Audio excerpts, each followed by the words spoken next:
Here's a message of importance to millions of people who are continually pale and washed out, weak and run down. Doctors will tell you that these conditions are often caused by a deficiency of iron.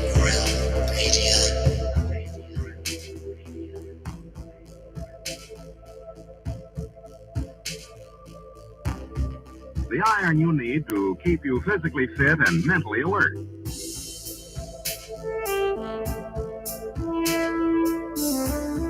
Medical studies show that 2 out of 3 women and many, many men lack the daily iron your body requires in a form your body can easily use and put to work.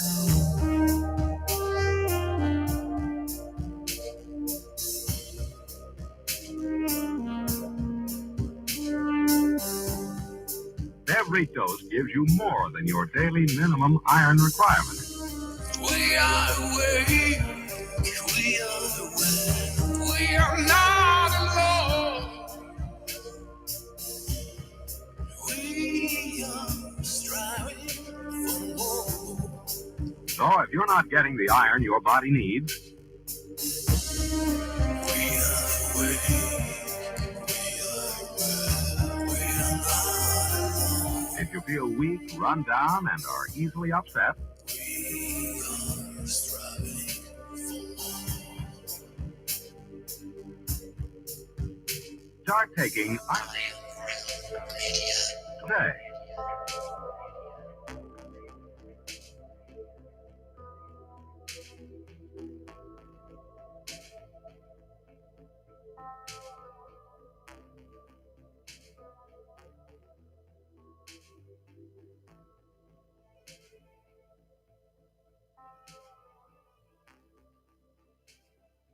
A wizard is never late. Nor is he early. He arrives precisely when he means to. TGIF, everybody. Happy Friday. Welcome to Have No Sphere, right here on the Iron Realm Media YouTube channel. Thank God it's Friday. Damn right. Thank God it's Friday. We are off.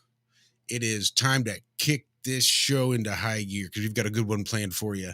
I think this is going to be really exciting. There's going to be such a good conversation to be had.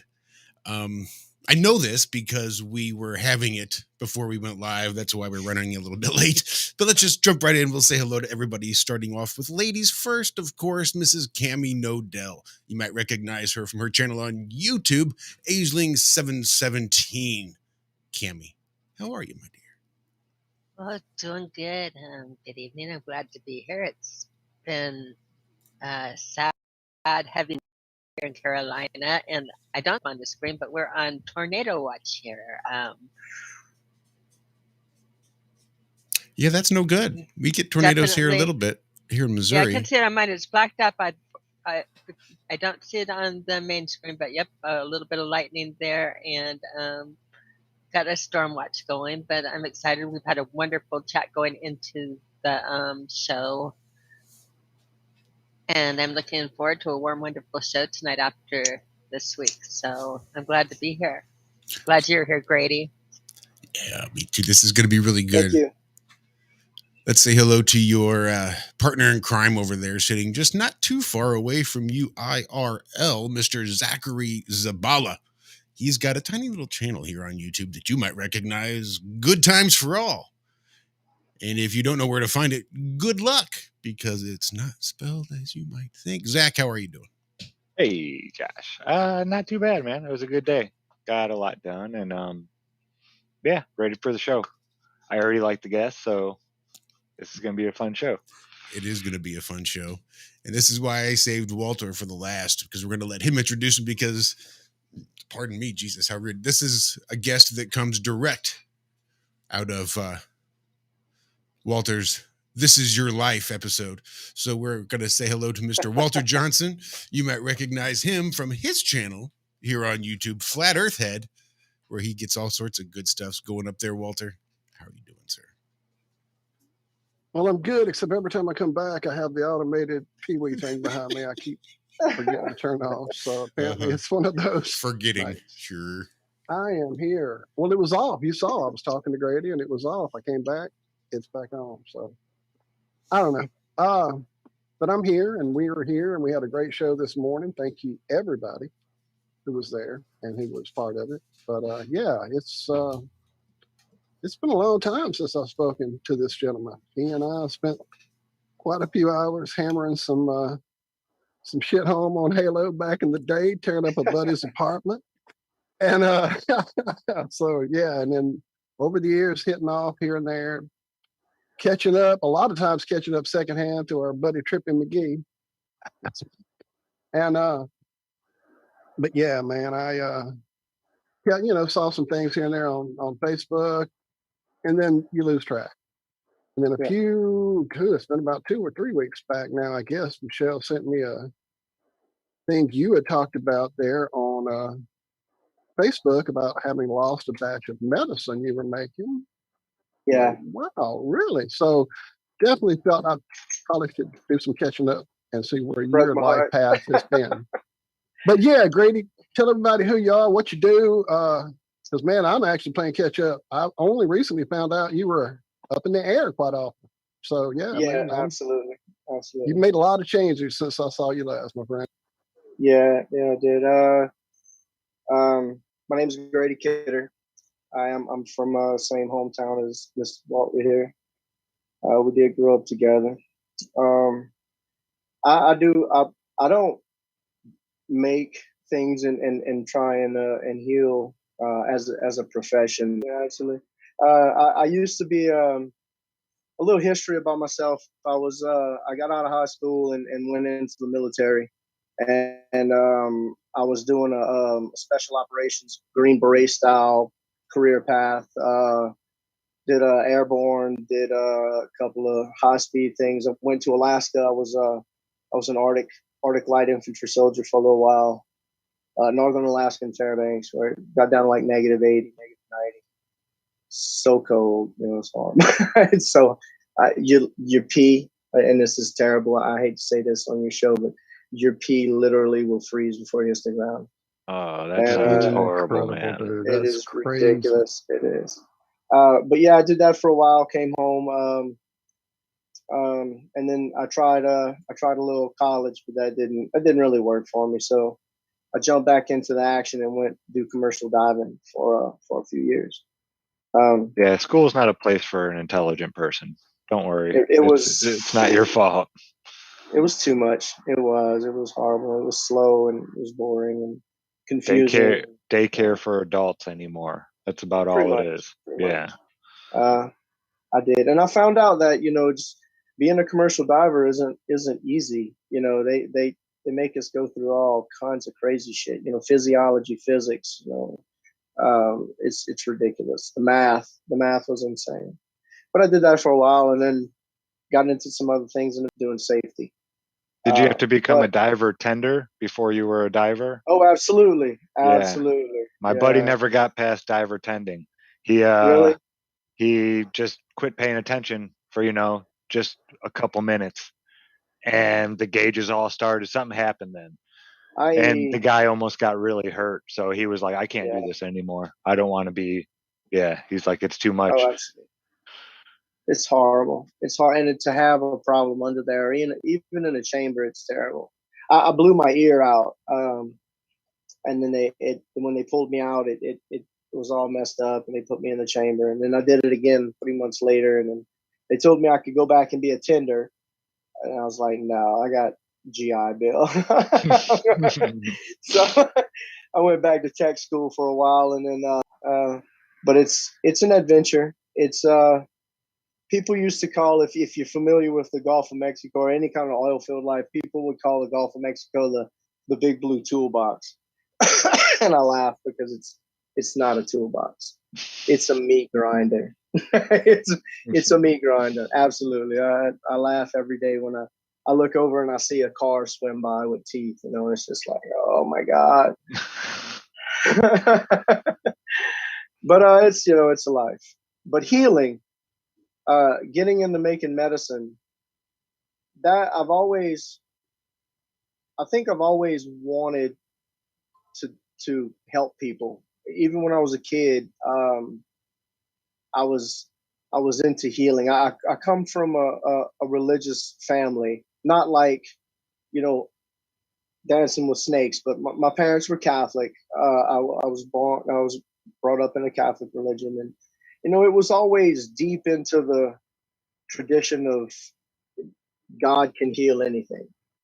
And I always found it fascinating because I'm more on the lines of, I want to know the science behind your theory. I know that because there's laws that say it, energy can't be created or destroyed. It's just moved around. You know, and if we are part of energy and we're part of God, then we move around. So in fact, we are capable of anything if you put your mind to it, and if you have your energy in balance. And I found once I got rid of animosity and anger and resentment from my past, I started to unlock more energy to focus on things I was interested in, like mushrooms. Everyone has always said, don't touch a mushroom. It's poison. You know what I mean? And even people saying, oh, I went and got the psilocybin out the cow patties. And it's always a danger to it because honestly, if you pick the wrong one, you only get one chance to mess up, you know? So it was always a stigma about going into the woods and not touching them. And I remember running through the woods as a child, you know, as an early teen, kicking huge bundles of maitake that I know now are what's called, excuse me, maitake. And you can look it up on the internet. It's called the hemp of the woods. This is one of the most delicious mushrooms there is that's noted. And it also heals cancer, and it boosts your immune system, and it pulls radiation out of your system from chemotherapy. This thing is amazing. It's one of the sacred 7 mushrooms. I remember kicking the shit out of it. You know what I mean? Like and grenades, and it's because Think I thought about it was evil. the way they tell us it's evil. Like there was this thing Yeah. growing under the evergreen fir trees at my grandmother's place in Mississippi. There were these little pods. And man, it looks like some out of science fiction movie. And they would have like this yellow burst of spores that would burst out if you hit them or touched them. And they were called the devil's Puffball. pocketbook. What Devil's was it? puffballs. Something Were they devil's white? something. It's like, Were why they is it white? the Devil's devil's? trumpet? Why can't it be the life burst of cool, awesome shit? But no, it's the devil's thing. Yeah, was it a There's white that- little ball with a hole in the top? It seemed like it was a dart ball. It went to spore. Listen, there's a lot of puffballs, and they all do the same thing. Once they go to spore, they turn this funky color, they bust open, and when you hit them, they poof. If you catch them before they go to spore, they're delicious. There's a couple of them that you can't eat. The key is when you cut it open, if it looks like it has gills or it's a different color, it's poisonous. But if you cut it open and it looks like a marshmallow, it's solid white and spongy with a marshmallow, it's edible, and they're fantastic. And when you're in different climated areas, like further north, there's these puffballs that grow as big as soccer balls. And I've seen people cut them in wedges this thick and grill them on a pit with butter and garlic like a steak. It's phenomenal. I'd scream like a little girl if I'd find one. It would be amazing.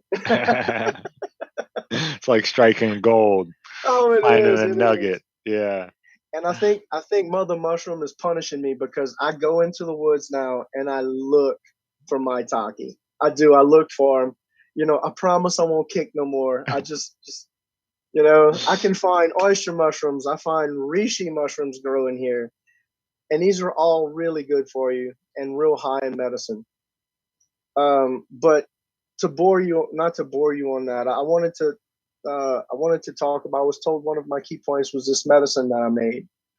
Well, it's just we all have approached a life as far from pharmacy and pharmaceuticals as we can. We all have either had family members who have been killed by that fucking system. I fought tooth and nail to save my mother against that system. And everybody we know that has stepped outside of that system and started looking to nature seem to be doing pretty fucking good. And like I said, I know over the years you've had some deep, dark places you've gone to. We all have, dude. That's why I think almost everybody on this panel's on the show that we're on. We have all been at the depths and found our way back up. And I haven't we seen. know the creator had a lot to do with it, you know. So yeah, it's nature is the key. We all have different paths that took us there or got us there. I mean, dude, Zack hammers at every other show about, you know, don't say that evil 4-letter word. Weed. That's not weed. That's fucking medicine growing in your ditch. That's what that is, you know? So it is, you know, it's medicine in your ditch, but they don't want you to know that. They want you to think that's evil weeds. Go cut those down, you know, and burn it with chemicals we'll provide. And yeah, so you don't have to apologize for your making stuff or whatever. Yeah, I know there's ways you have to be careful saying what you do and don't do, and don't want to get yourself in a bind. And none of us are doctors, nor do we play them on YouTube. We're all talking about life experiences that we have personally gone through. Absolutely. I originally, excuse me, I had some trauma. Me and my wife's marriage wasn't always great. We had some trouble and we had split up for a while.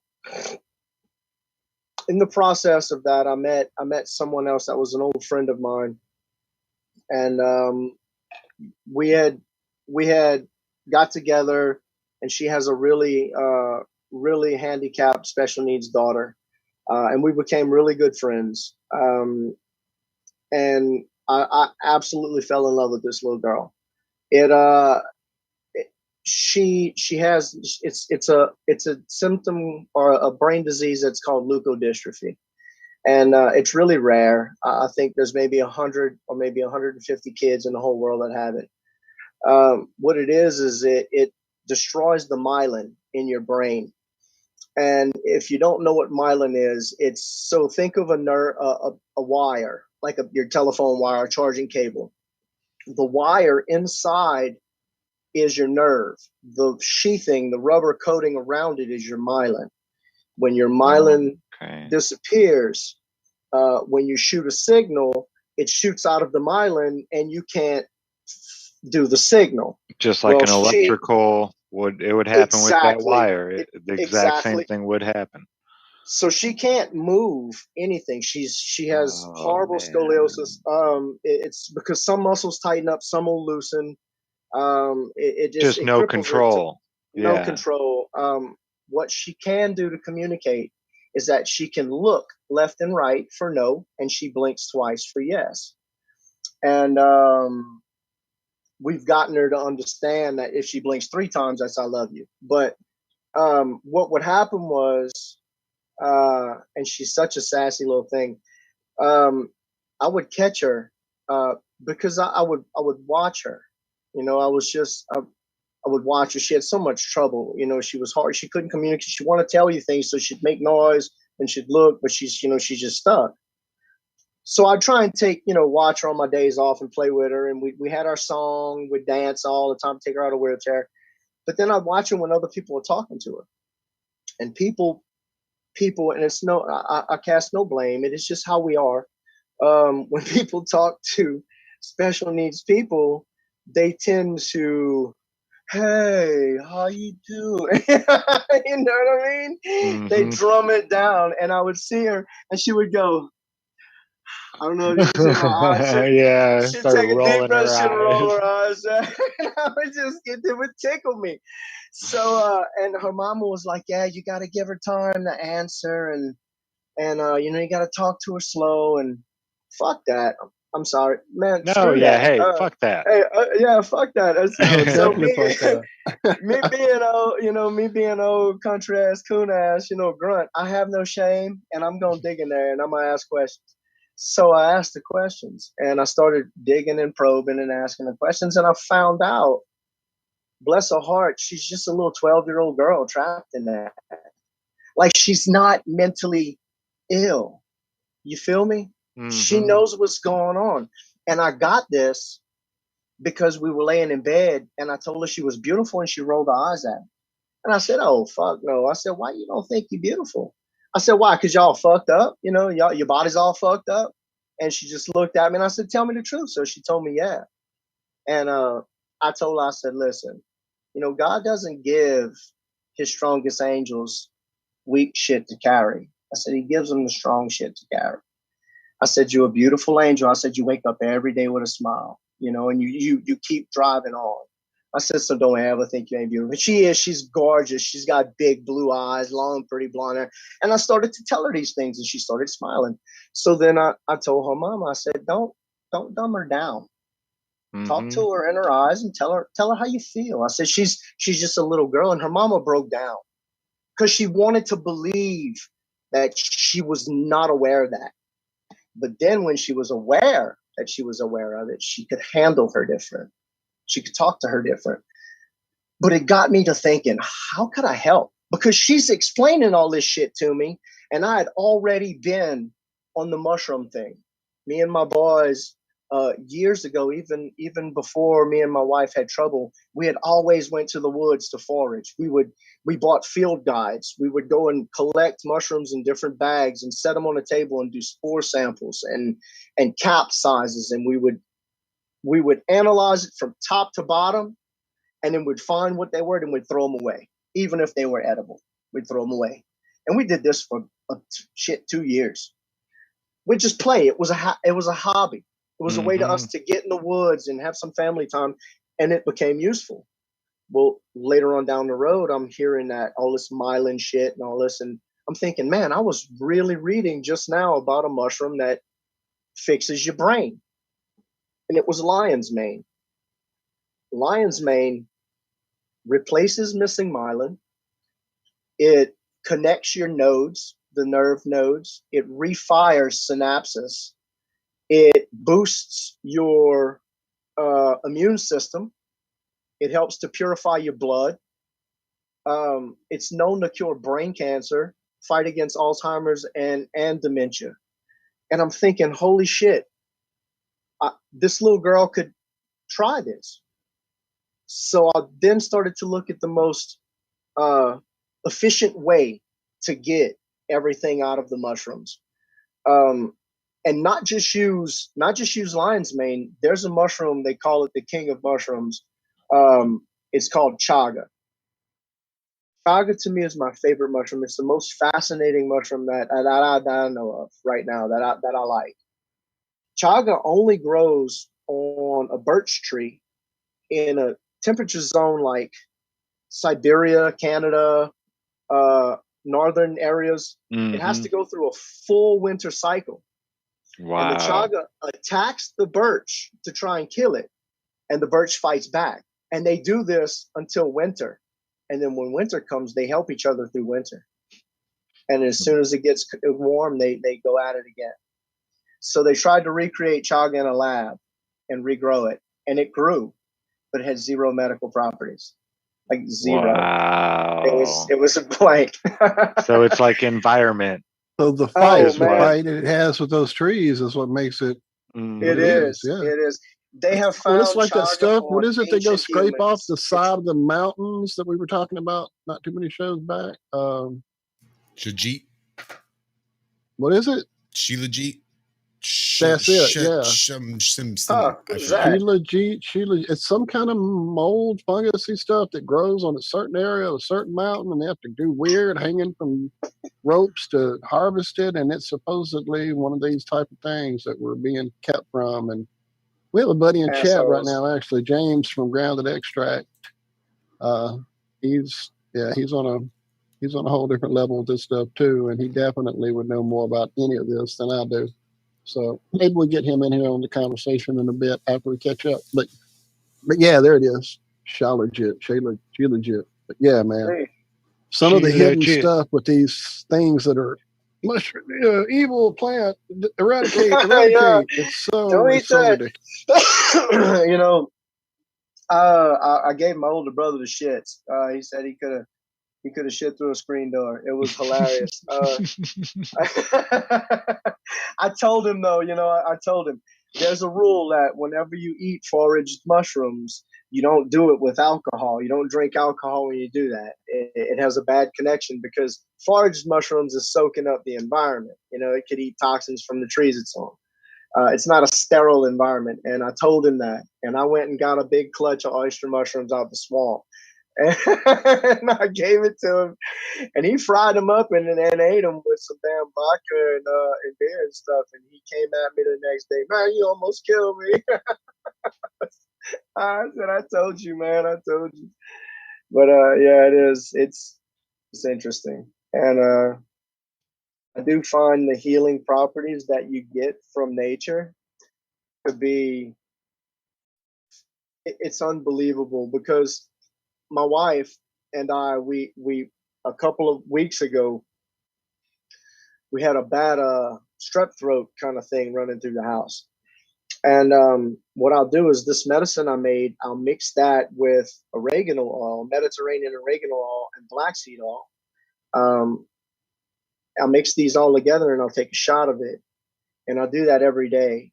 And I had, this was full-blown strep throat. My throat was swollen. I was running fever. I had the big plus pockets.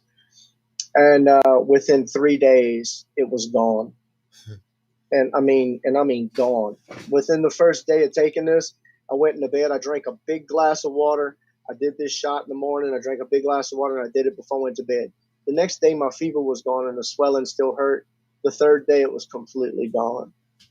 The big glass of water. That's what a lot of people don't realize. I mean, you can attack the infection, but you need to fill your body with water so it can flush all that stuff away. Absolutely. I mean, if you can take too much medicine to where you just fill your blood up with poisons because you're killing off all this stuff, but you're not getting it out of your bloodstream quick enough. That's why they always say, you take medicine, a lot of times it'll be wait a couple days before you take it again and let your body have time to get rid of all that stuff that it's doing. Especially if anything it does has any kind of effect on the lining of your intestines. Once you start pulling stuff off that lining, you will go through a major healing crisis as those toxins kind of reabsorb real quickly back into those clean, fresh spots. They're like, oh, good spot. It'll take a few flushes. It'll take a little rough time in the bathroom or two. And yeah, those cleanses can get rough because you've clotted all that poison down in there, and it's still in there. It's got to get through, and as it goes through, you will reabsorb touches of it here and there, and kind of have to fight that off. But to me, that makes you stronger. That makes your system work. That's what our system should do: is fight these things off, not just laxly lay back and hope some miracle from above will fix it all like a jibby. Anyway. But yeah, the healing crisis can definitely get a hold of you if you're not careful. Excuse me. What's your thoughts on molecular restructure for water? What are you? We have had so many different aspects of this approach on our show, man. We've got a guy that came on a few years ago that was setting up these funnel systems to spin the water with these magnets that would restructure the water. I mean, dude, we've seen some next level thing. We've seen the guy that, well, he just walked away apparently. He's done the rice experiments where you put your thought into the rice. No, he is here. He's just floating in the nether zone. So I did see a movie a long time ago. What the bleep do we know? Are you familiar with it? Yeah. We speak about it quite often, Dr. Emoto. Oh yeah. Yeah, that experiment, and I'm 100% on that level, and I see all these videos on TikTok and YouTube about the water's dead. You got to have this fancy machine to charge it and all this. Water's not dead, especially if you use spring water, and if you charge it with your own thoughts and your own intentions. Like I said, energy just transfers, and water's been here since water's been here. It's alive, and and it has memory, and it has thought. And what we do is when we buy the water that I'm going to use for my medicine, we'll put it in a room, and whenever I'm in there, I'll go specifically in there, put on different tones of music, different like healing songs or different frequencies, and then me and the wife will pray. We'll pray on it. We'll ask it to be peaceful and healing, and then we'll do that for months, for a month or two, because the medicine I make, I soak my alcohol. I do a dual extract. That was my whole purpose. Was I wanted it to be as potent as possible, because if you eat a mushroom, you're only going to get a small portion of the medicine out of it. Mushrooms that I use have two specific medical groups that you pull from it. You have your alcohol solubles and your water solubles. So your alcohol solubles you want to soak in a really high grain alcohol, at least vodka or higher. So I'll use Everclear, and I'll soak it in there for 12 to 15 weeks. The internet was saying you should do it at least 6 to 8 weeks, and shake it once every few days. We shake it every day, twice. Same 2-3 here. times a day. Yep. Every day. 2 times a day, and I did mine I did it for 3 months, because it said, whatever they said, that's what the book, it was an alchemical book that I had, not a chemistry book. And he said, I do it for this long, but some people do it for as long as that little voice inside you tells you to do it. Yes. And that's what you do. Absolutely. Yeah. So we'll do that. We'll do it for about 12 to 15 weeks as well. And then when I do my water side, we'll take in the water. We'll put on good classical music. Everybody gets in the good mood. Me and my wife will roll up a couple long boys, and we'll start cooking. At a low simmer, we'll put in. But see, in the water side I like to make a little stronger. You don't just have to use the pulp from your alcohol base. I found that if you use other beneficial things, your medicine will have the same amount of water side to it, but extra medicine. So this medicine I have on my Facebook, I listed the things that I put in on the water side. The only thing I left out, regrettably, was cayenne pepper, but that's a whole nother issue. But this side I had that we actually should speak about, because I've had some reaction with cayenne. But go ahead. Yeah, definitely. Dude, cayenne pepper, I didn't know this. I recently found this out, and I want to slap myself for it, because I grow cayenne. I eat it on my own. The universe just gives it to me. But because I grow it and eat it, but I didn't know it was such a powerful medicine. Oh, man, it's so for your good. blood and keeping up the pressure and just regulating your blood pressure. You remember when I was cleaning up your veins, arteries? Sorry, Walt.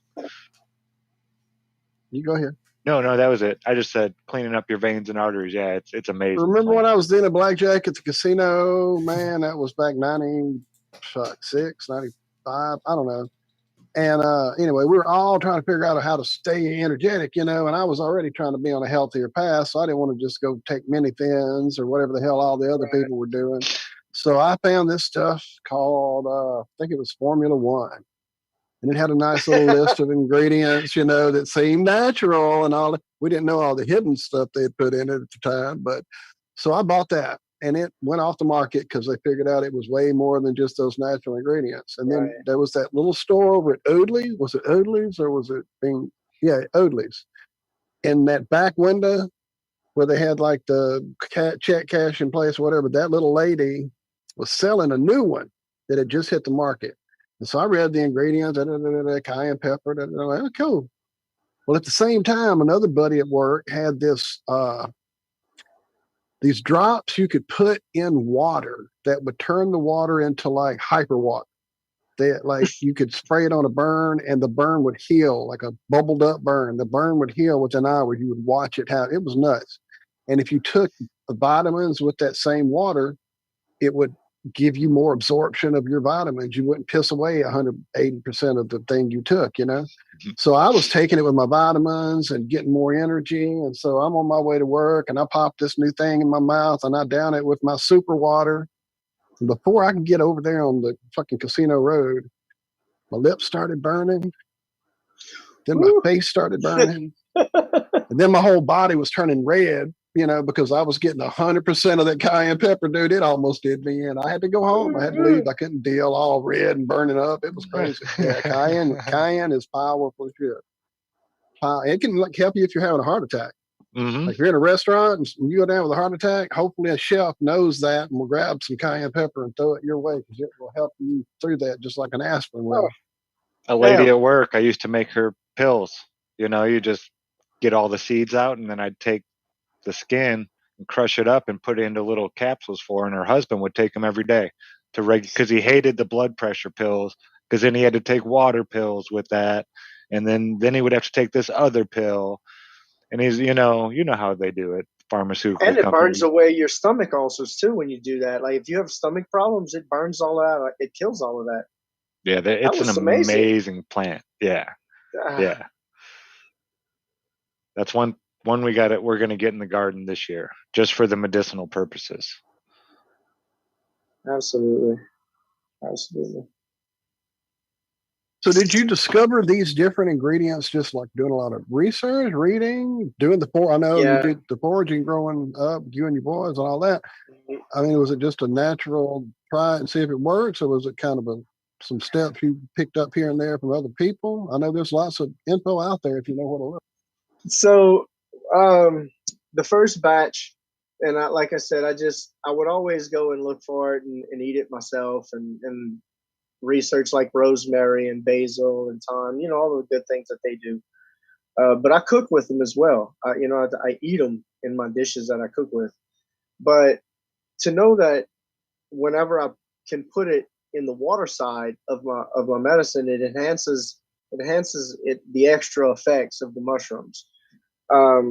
So I went and got just a laundry list of beneficial things that I had at the house as well, and I went and bought some things and I added an extra kick to it. But the original batch was just lion's mane and chaga, and then I started giving it to the little girl to rebuild her brain, and then I started giving it to my mom because my mom had her hip replaced and she was having trouble moving around. She was real sluggish, so I was getting it to her, and she started hauling ass, like running around. It's like she'd wake up at 6:30 in the morning. She's like, woo, and let's go. You gotta slow down, Oh, absolutely, absolutely. So then my dad started taking it, and he started getting help with it. And then because the process is so long, and like I said, I don't do this for a living. I gotta fly offshore every day. Sometimes I come back and I can barely move. Those platforms, you crawling all over a platform all day, sometimes just won't. I'm old and I'm fat, the broke feet. I'm an old grunt, man. I beat myself up. And I'm trying to get better. I need to exercise and get better, but I am working on it. But man, these mushrooms were helping my feet. And that was my important thing, because I was airborne in the military, and I broke my feet during a jump. And it really made an impact, because then I started road marching on them, and then I started having foot problems. I have had foot problems since then for 30 years, 25 years. But it is what it is. It's life. But when my mom started running around with it, I was like, well, shit, maybe I should take it. So I started taking it and feeling better. Then I started giving it to my kids, and they started getting better. And then I ran out. It was like, the well was dry. So At the time, there was nobody selling lion's mane. What I had to do was I had to buy a kit and put it on my shelf and grow lion's mane, and then make the lion's mane takes a few months to grow, or a few weeks or whatever. It was like a month or so.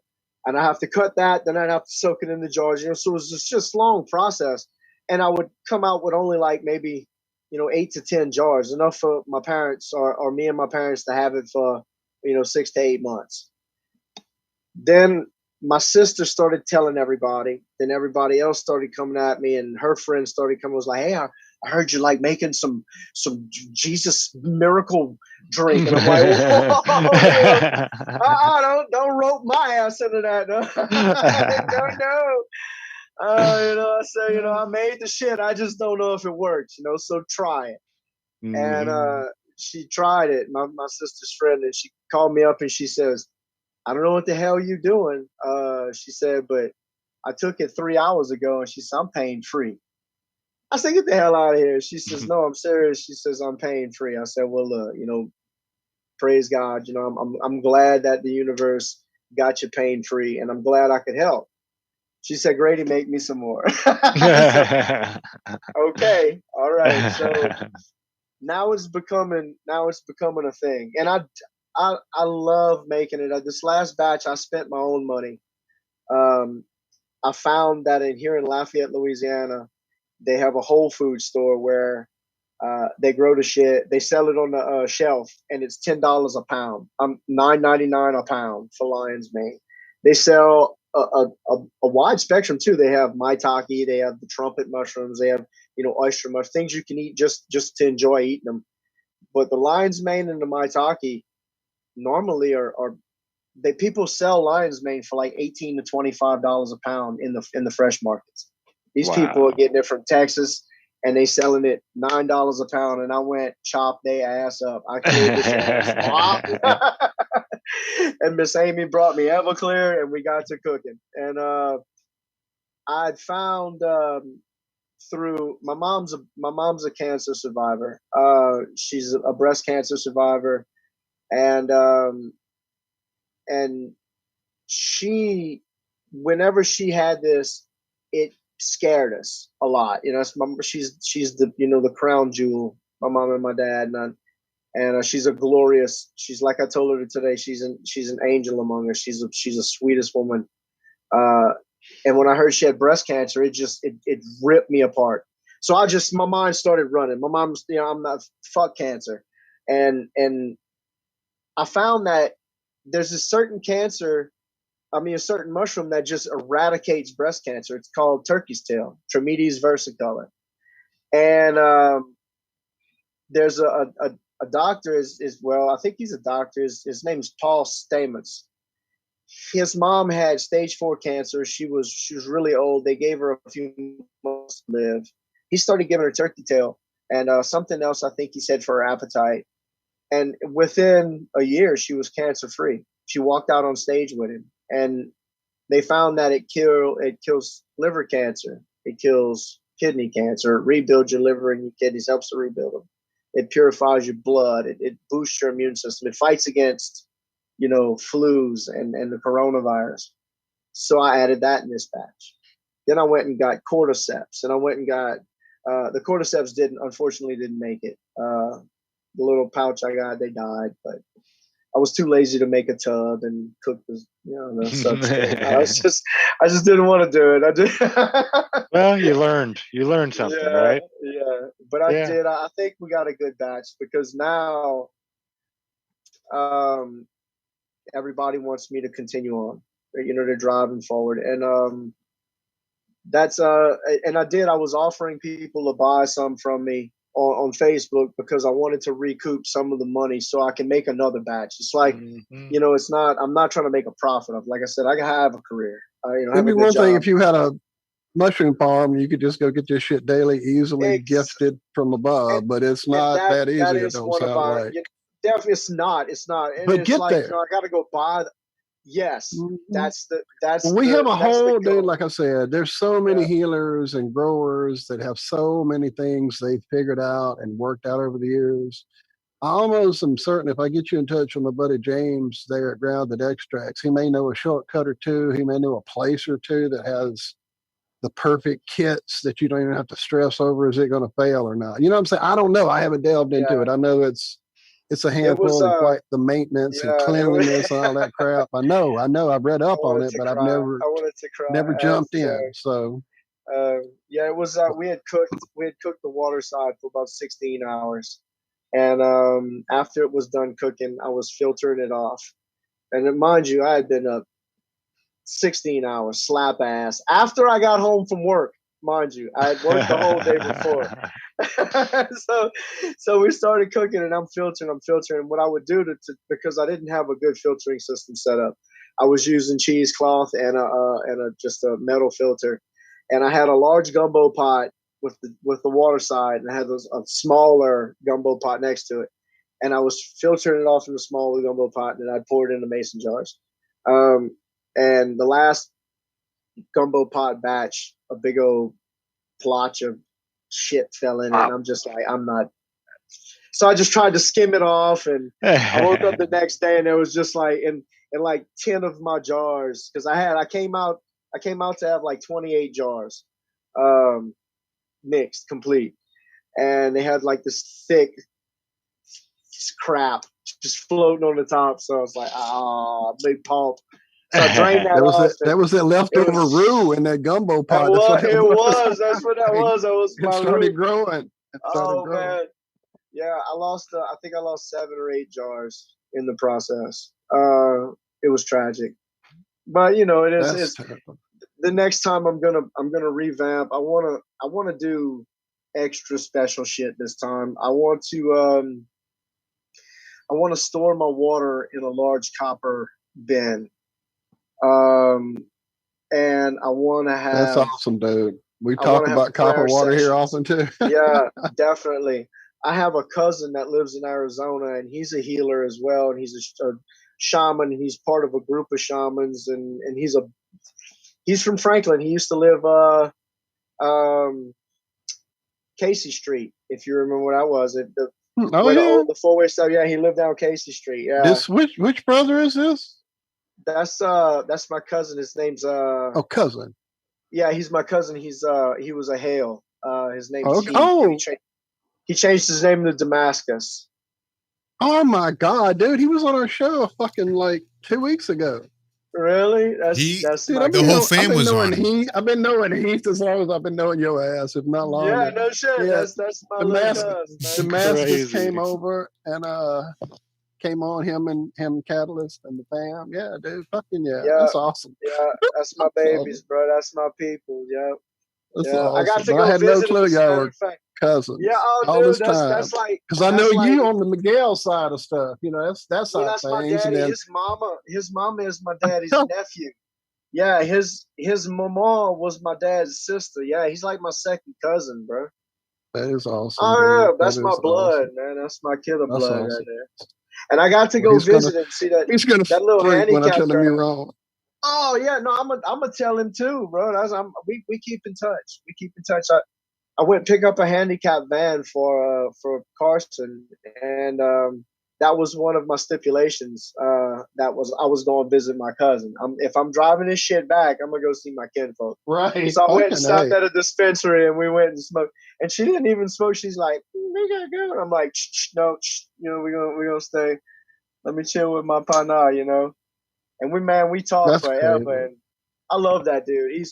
He told me he's I'm trying to subtly text him right now and tell him to get on the live feed, but I can't do it. That would be the shit.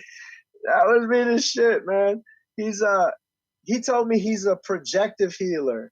Like him and his crew, they can project healing. When they first started trying it and working on it, they were throwing things back me and Michelle's way because we had just gotten in that car wreck that fucked our world up. So he definitely helped us through that shit, dude. Him and her both.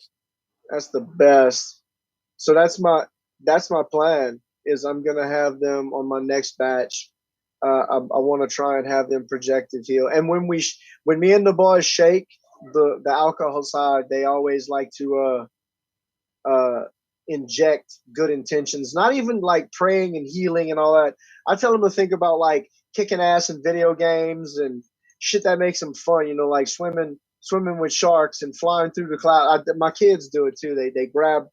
Now I catch them. They'll just walk by and grab it. I have my little one. He's just shaking. There you go. So it's the best. We always talk here too about. Oh, sorry, the cat hit the mouse.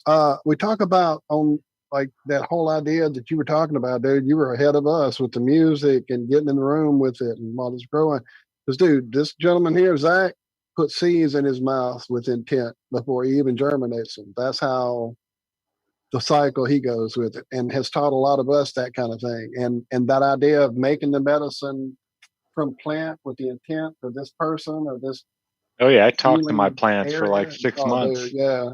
Absolutely. So, I actually, yeah. I was cue ball up here, right? Totally cue ball bald on top.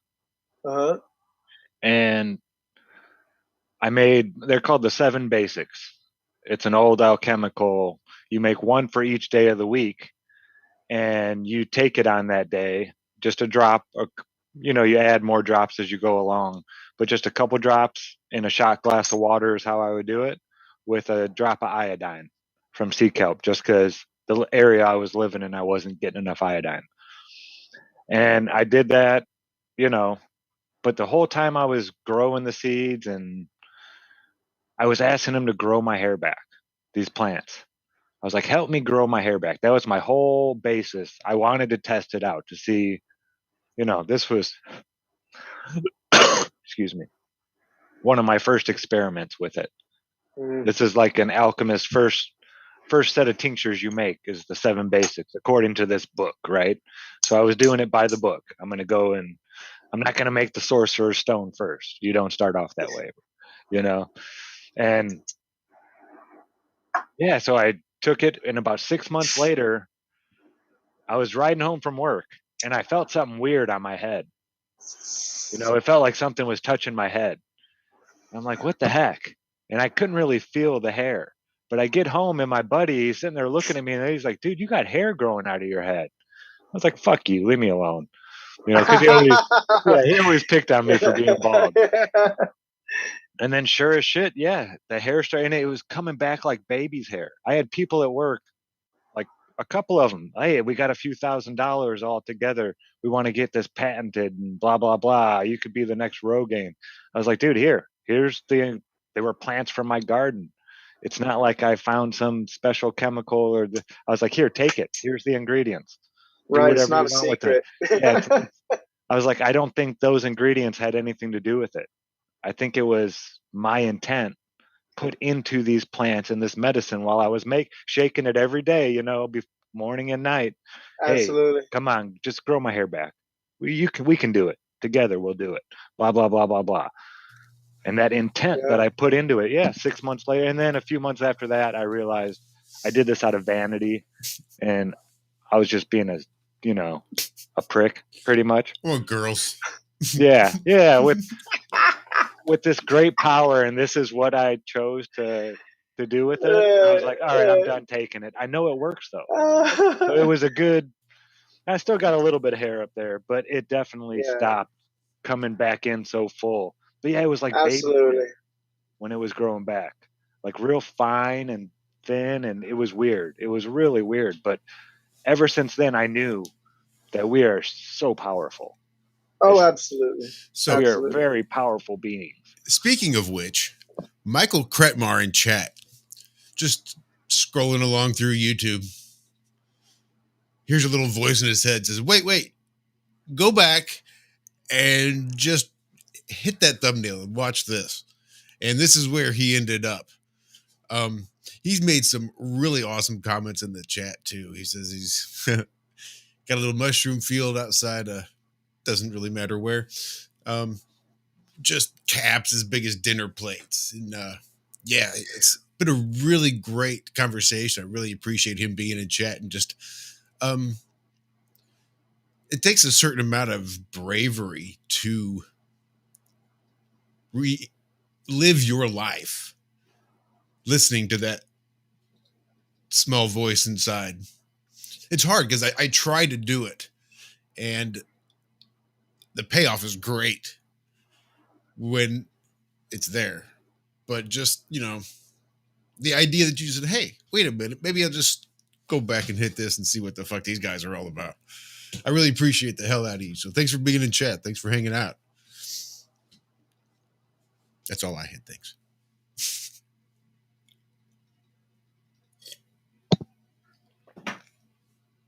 Yeah, we are super amazing beings. When I was a child, not to take it too far off into a rabbit hole, I never considered myself a healer, because people want to put labels on things. And I also believe that we all have the same ability. Like you said, it's just about intent. It's about will and intent. But when I was a small child, I say small, maybe about 9 or 10, I had caught a really bad case of compound warts on the bottom of my feet. It's like what the doctors had explained to me and my mom. It's like when a wart grows off of you, it's like a knotted, dry skin that raises up. A compound warts, like the bottom of my foot, it's like the warts growing upside down into you. And it's like at the bottom of the foot, there'd be this big pad of like really dried, look like a bunch of little worms eating like a wart. Like you would look at the roots of a wart. That's what you'd be looking at, like the roots of the wart. It was fucking horrible. They got so bad. They were like all on the tops, like this is my foot, all on the tops of my pads right here and some on my heel. And I couldn't walk. It was horrible.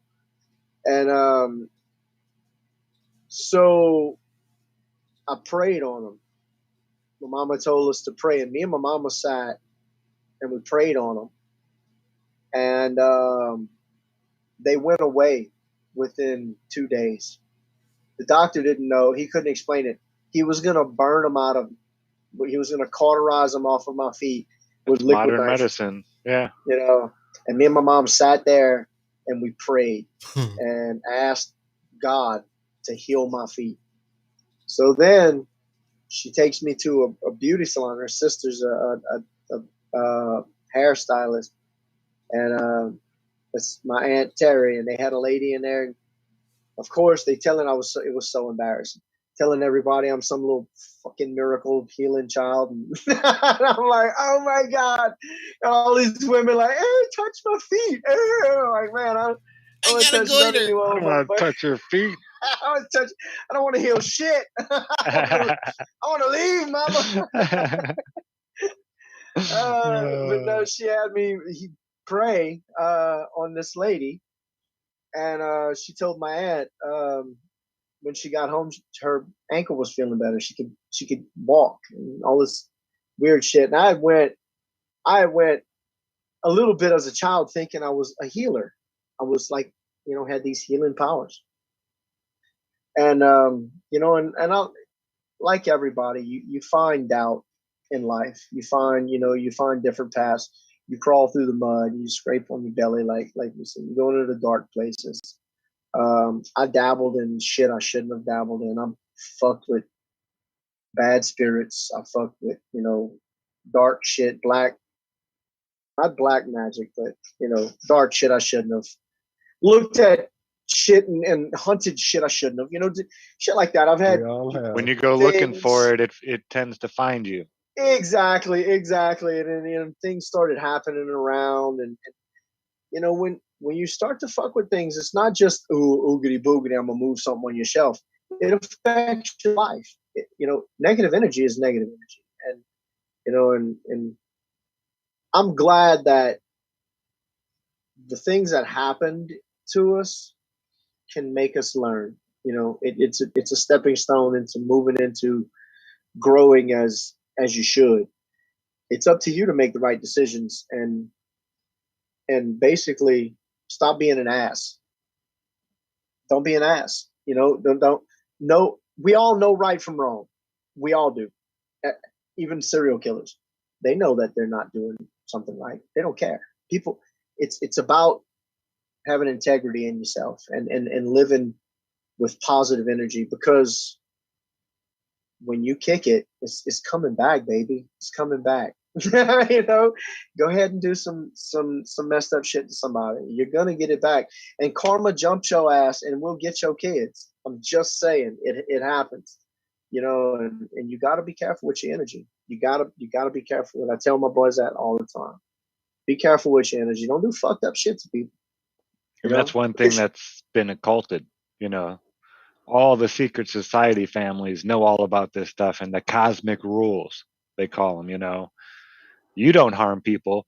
You can maybe convince others to harm somebody for a just cause or this or that. But yeah, there's little loopholes that they play by because they know that negative energy It's so is real. terrible. It's Yeah. so terrible. You know, we could have progressed. We could have progressed as a species to a divine state, to a next level state, and we're not. We're not. We're going backwards. Look at the pestilence that's around. I mean, and you know, and this it's really scary because we got some shit coming down the pipe from the East Coast. You know, that poison's already in the Ohio River. It's going to Mhm. get to the Mississippi. It's going to get to the Gulf of Mexico. And that is fucking death. That is death coming. It's killed 40 thousands and something thousands of thousand, animals. they're saying, at Oh least. my God. You know, the people that are still there, why stay? Why stay? Because they're so squeezed by our government. There's a breaking point going, and it's pressure busts the pipe. Mhm. Pressure busts the pipe, and we, you know, it's being pressured. And I don't pick sides. You know, I'm an old soldier. You know, it's I want peace. I want peace for my kids. I want peace for me.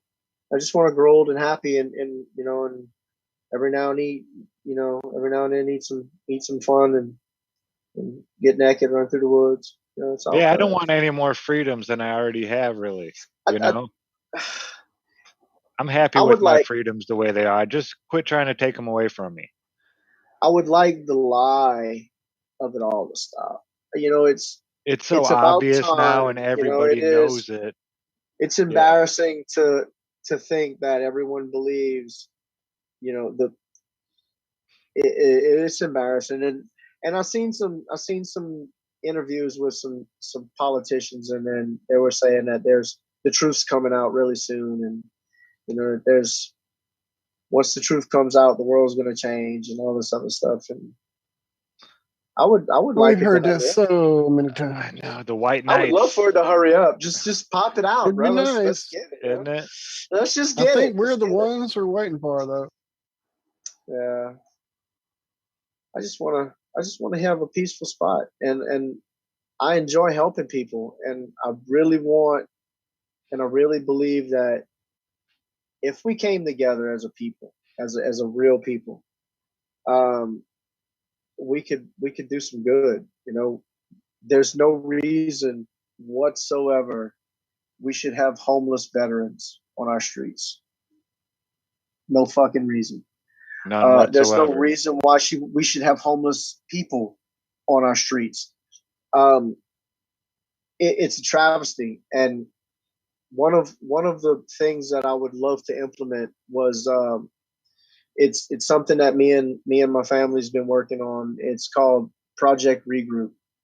It's a it's a project that we're gonna try and create a tiny house environment for one or two or three people at a time. We're going to try and start off small with like three people.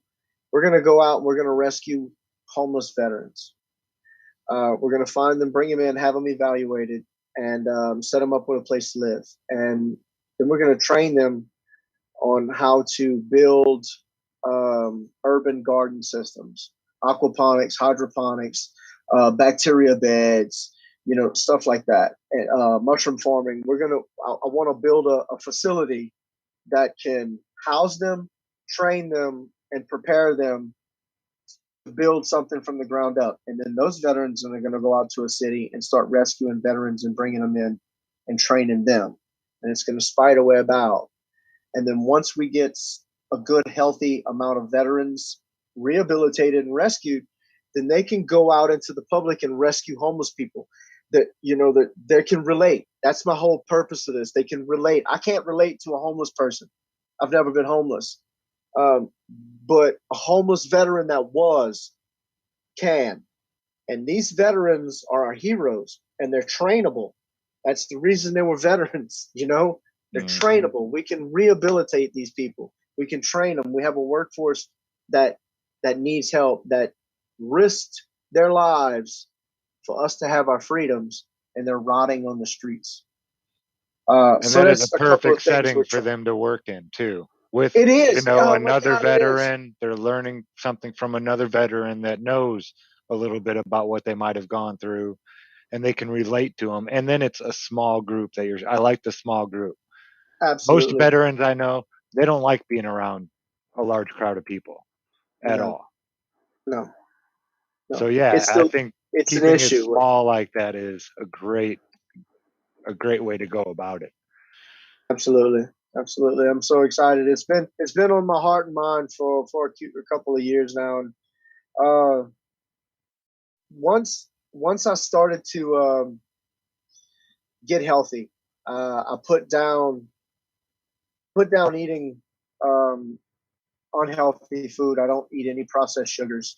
I don't eat anything out of a can anymore. Um, I'm not a vegan by far.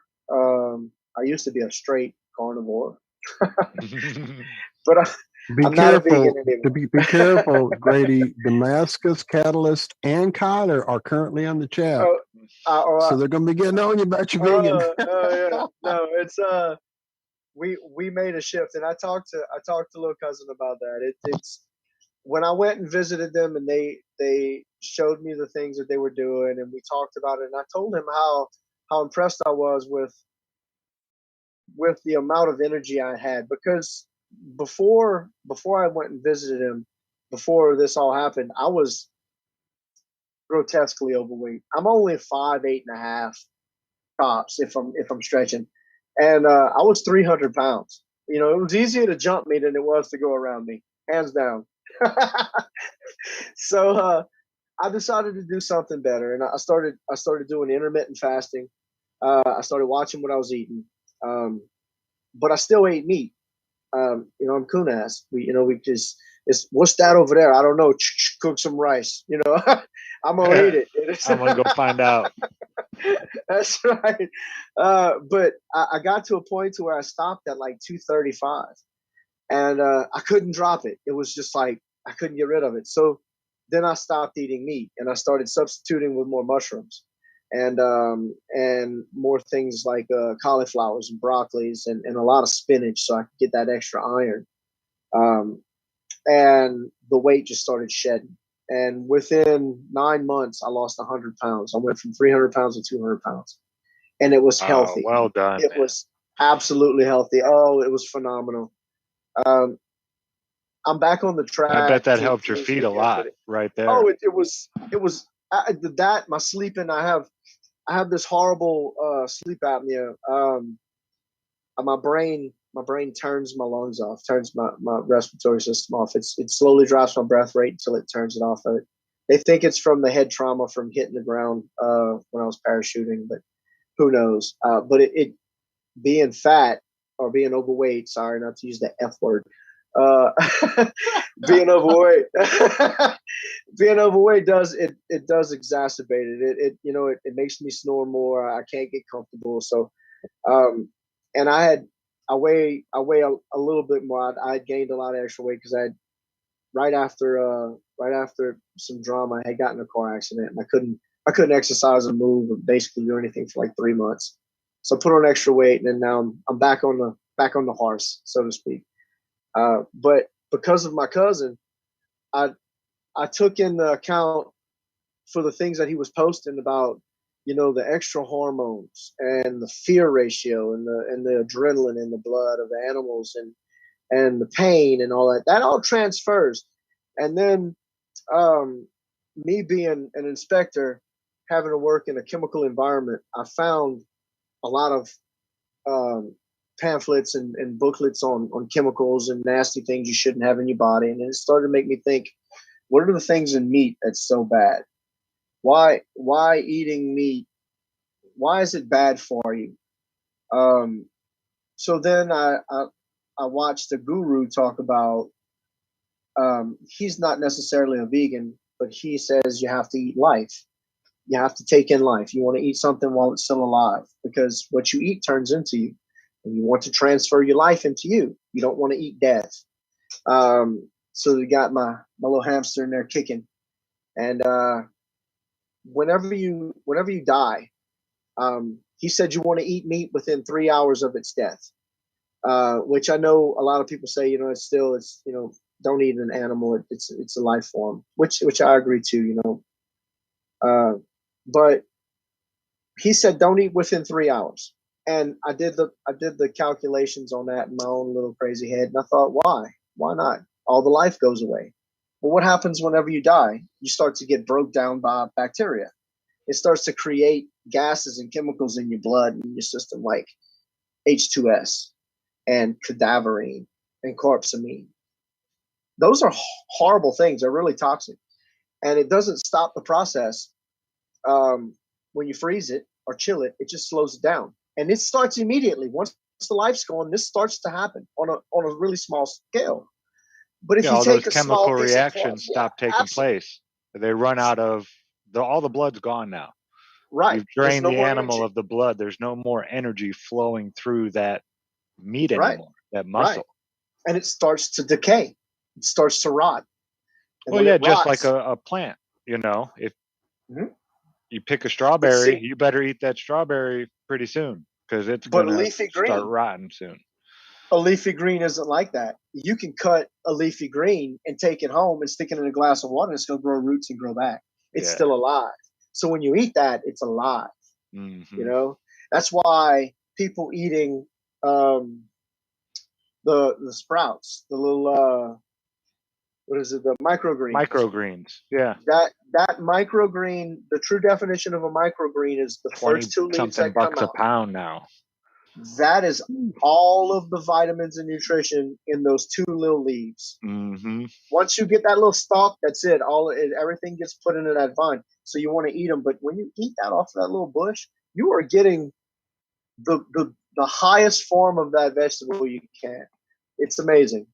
I eat a lot of remember wild when I plants. walked into my first I don't know if it was actually Whole Foods, but it was that type of market when I went to visit my family in Oregon. That's where the rest of my family lives now. And I mean, the whole Oregon healthy lifestyle, it exists in spite of the agendas they have there. And they had, like, literally, you would go and buy a box and you could see the layer where the stuff was growing out of it, and you were just eating it straight off that growth layer. Sprouts literally growing in a package. Grazing. What the hell? I'm gonna graze in a box. Awesome, And it was like living, the most living stuff I'd ever put in my mouth. It was crazy. Yeah. My bug out bag, that's not all just it raw, was. but alive. So in my bug out bag, I had these bags of seeds that they were made specifically for this. They sprouted in the dark. You'd put a little bit of water in there, and then you'd drain it all out. It had a cap with a filter on it, a screen. And you'd drain it all out, and then you'd leave it in there for about 8 to 12 hours in your backpack while you're hiking or whatnot. You open that thing up, you have to keep it in the dark. That's the main thing. You can't let it, and you have like 7-8 inch sprouts that are like this long, just all the white stuff, and then the two little leaves at the end. And man, yeah, it's enough to hold you over and keep you going for another day. And that's like half a tablespoon or whatever of seeds. Wow. Yeah, it's superfood is what it is. Yeah, definitely. And all those, I hate saying it, but weeds, people like to call them, the dandelions and the clover and the sorrels. Oh my God. That grow out in your yard, that is the most healthy, nutritious food you could eat. Yeah, definitely. Right there. Definitely. I'd go make a salad in my backyard, but they got, piles of German Shepherd back there. So yeah. Our boys like to mark everything. Yeah, everything. Yeah. But I do. We have, like, I literally can make a salad out of the, I think last time I counted, I have 9 edible plants in my backyard. Just growing out of the ground, Yeah, we have wild strawberries all throughout our whole backyard. They just cover this whole area that you find wild strawberry. And they're the little ones. They only get about maybe a ½ inch in diameter. But they're loaded with potassium and iodine. all these different, because it's red clay around here in the Carolinas. This is like the only part of the country that isn't lacking iodine in the soil still. We've sucked it out of pretty much every other place. We've over-farmed it. Iodine, you're not going to find it. I mean, you can grow green beans up in Indiana, but they're not going to have any iodine in them. They'll have maybe a little bit, but not like we get down here. You can almost taste the difference. It's amazing. Mm-hmm. Do you find, Zach, the synchronicity of you winding up in a place that has naturally the highest iodine content after all of you are trying to increase it in all of your medicines and trying to grow the hair, that now you just can't get away from it? Yeah, now it's just in everything we grow and eat, it's packed with iodine now. Yeah, it's awesome. I noticed the violets were all coming out, and I wanted to make sure, so I asked if violets are edible, and of course, the helpful, like Google says, yes, they're edible, but be careful. Violet flowers, there are lookalikes. You might eat something that's not a violet flower. Are those edible, or are you just scaring us for no reason? It's hard to say. I know that most of our yard is edible, except for the grass that they want you to plant. So Yeah, there's little patches of grass still from the very first owner. The last owners didn't care. I think we had 4 or 5 years of, Mother Nature coming back. And then we've never planted a grass seed ever. My neighbor's like, why don't you plant some grass seed over there? It's like, because I can eat pretty much all of that. There's maybe 2 types of plants in there that aren't edible for humans. I was like, no, I'm definitely leaving it exactly how it is. And I noticed in the wintertime, all the grass dies around here and turns yellow. So everybody's yard's yellow, except for our ours. yard and a couple other people's yards that don't put in grass. And they're still green and beautiful looking all throughout the winter. Yeah, I mean, food will be out there, and it'll take back over. That's the coolest part about it, like the Amazon jungle. I'm sure at one time when all those cities were there and all the people that lived down there in South America before that jungle took back over, I bet they had somewhat like grass or did something like that. Yeah.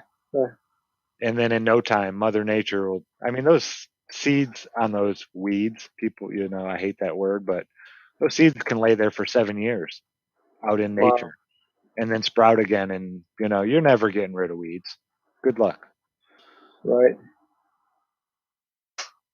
How long have they been golfing and trying to take care of grass? And you ain't getting rid of them. They're going to be around forever.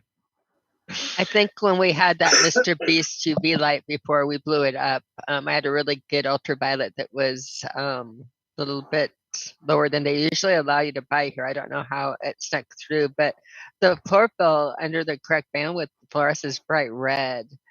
And all of the stuff you could eat, you could see the chlorophyll. And I mean, you'd go out at night, it's pitch black, and the grass is gray, brown, dirty looking, and yet everything you can eat, the strawberries and everything else, just glowed with life. It was like the blood of it. So again, just looking at it differently lets you see the beauty in it too, all of the different ways to see it.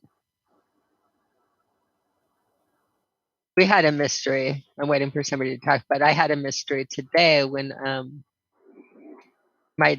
one of my little dogs that does not mind at all. He really likes our next door neighbors. They have a chain link fence, and he's skinny enough to fit between the gap and actually go into their backyard. And Hank, Zach's dog, is nuts. So my dog really takes pride in, wiggling into the backyard so he can play King of the Hill or whatever it is. And then he'll go out the other side of the yard to the other gate and wind up by it's not good by their front yard on the other side. So I'm telling him to come back. He's headed for the wrong gate. I'm going around the outer thing of it. And I'm walking out, and the stream's in our backyard. And I look down, the sun's looking at it, and I'm finding, I think they're seashells. Why do we have seashells? Zach's holding one up. It green screened out. There you go.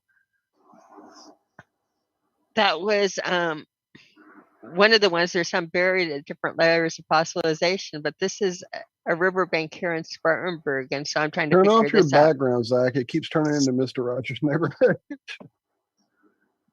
Though it's really good when you're holding it up and it's not green screened. But yeah, and the craziness of stuff and just going out and looking in your own backyard, the craziness you find, because this was not a one-off. There's Yeah, not only do you find medicine just growing, but you find Uh-huh. clues about our world that you may just walk across and overlook all the time. We had a gentleman on a few times now. Stellium7 Mike is his name. He has a little channel where he talks about this Thick place he that guy lives. is. Wow, that's crazy, dude. That's Yeah. super thick. Like that's all this stuff. Yeah, and there were like 3, 4 of them this And I size gotta- back there. this- She Because we found know on a shells video. down here, don't we, Grady? I was testing You that learn when you I learn to run barefoot Yeah. across those kind of shells when you grow up down here. But anyway, our buddy Mike, he has a channel where he has gone inside this mountain that in the area where he lives in Spain is known as Montgo, the ancient giant elephant mountain.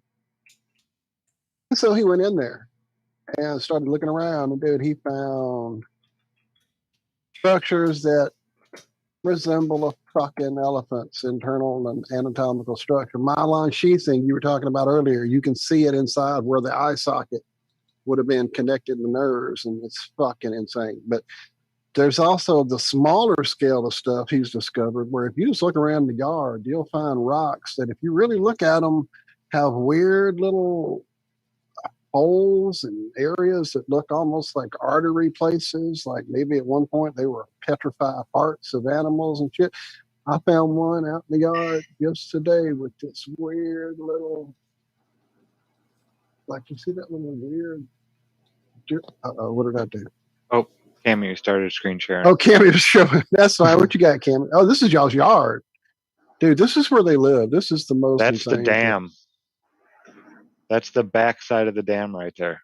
That's what it looks all concreted and, newer on the other side, but that concrete is laying over this right here. Like old medieval. It's just like giant petrified chunks of wood, limestone. pieces of- Yeah. yeah. Or not limestone, quartz. Most of it's giant chunks of Wow, quartz. that's beautiful. And it's long. It's real The age of our world has definitely been called into question quite often here of late. usually Especially with when shit like that. Yeah, usually when you see, I don't even know how. Usually when you see, even look at the dam though, if you're looking at the light and it's there, it could just look like concrete and washed out. It's the light catching it right, and you see all of the different colors and all of the different rocks that are there.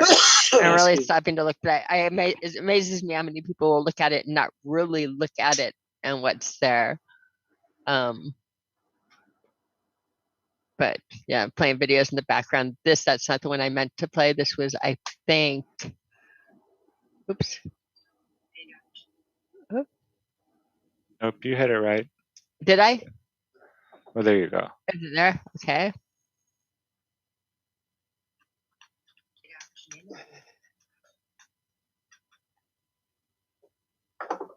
Oh, I was muted. I said, Kim, you better not strike our channel.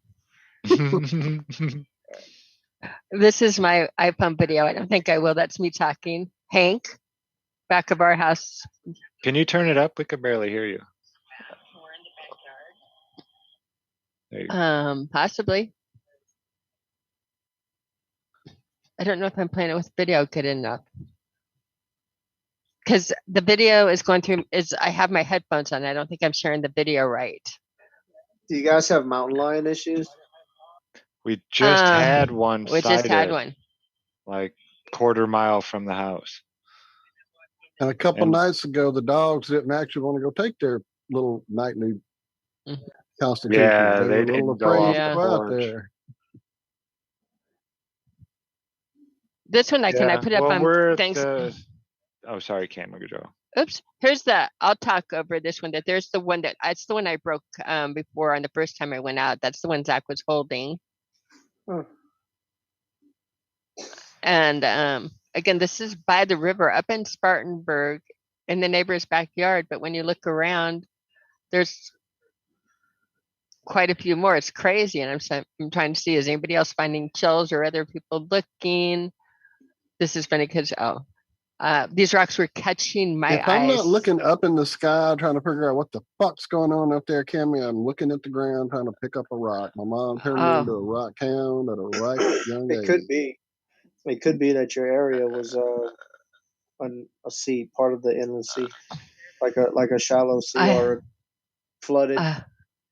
You know what I mean? I don't know. That one right there was, again, looked much Yeah, older. we're But at look, like How far 800 north? feet I mean, fuck, no. elevation. How far inland are you guys? I don't really even know. I know y'all are on the quite coastline by couple- being in North Carolina. over 100 miles. I mean, Oh yeah, Yeah, but I know we're y'all can say y'all aren't on a coastline. Y'all are inland. Yeah. Yeah, But we're I'm gonna tell in- you, it's. I know where I'm at. The Gulf of Mexico. It's weird. I know it's not like this on your side. That's the Atlantic. But I know with the Gulf of Mexico, it's you can go out 20 miles and it's only still about maybe 50 feet deep, and then it just drops off to a couple hundred. Then it drops off to a couple thousand. It's like it teeters It down. vastly changes quick unless you get out there into the intercoastal water. Did you see the mad Sharknado video going around? Grady? No, I didn't. Dude, it's a little shark migration, but the whole. Oh wait, news I is did. It was they have it blown up crazy. into this is Sharknado and the end of days, and it's we're 192 miles, even 4 miles from the ocean. From the ocean, we're quite inland. We're very close to the Tennessee and Georgia border. And the north, I won't even say how close we are to the North Carolina border, but we're like upstate South Carolina, up again in. Yeah, when I was out in Arizona, I couldn't believe the amount of seashells I was finding. Walking out right along the Colorado River between the Arizona-California border. I was not quite that big. They're a little bit smaller, but many different kinds, just all kinds of shells out in the middle of the desert. It was blowing me away. Huh. Yeah, who knows?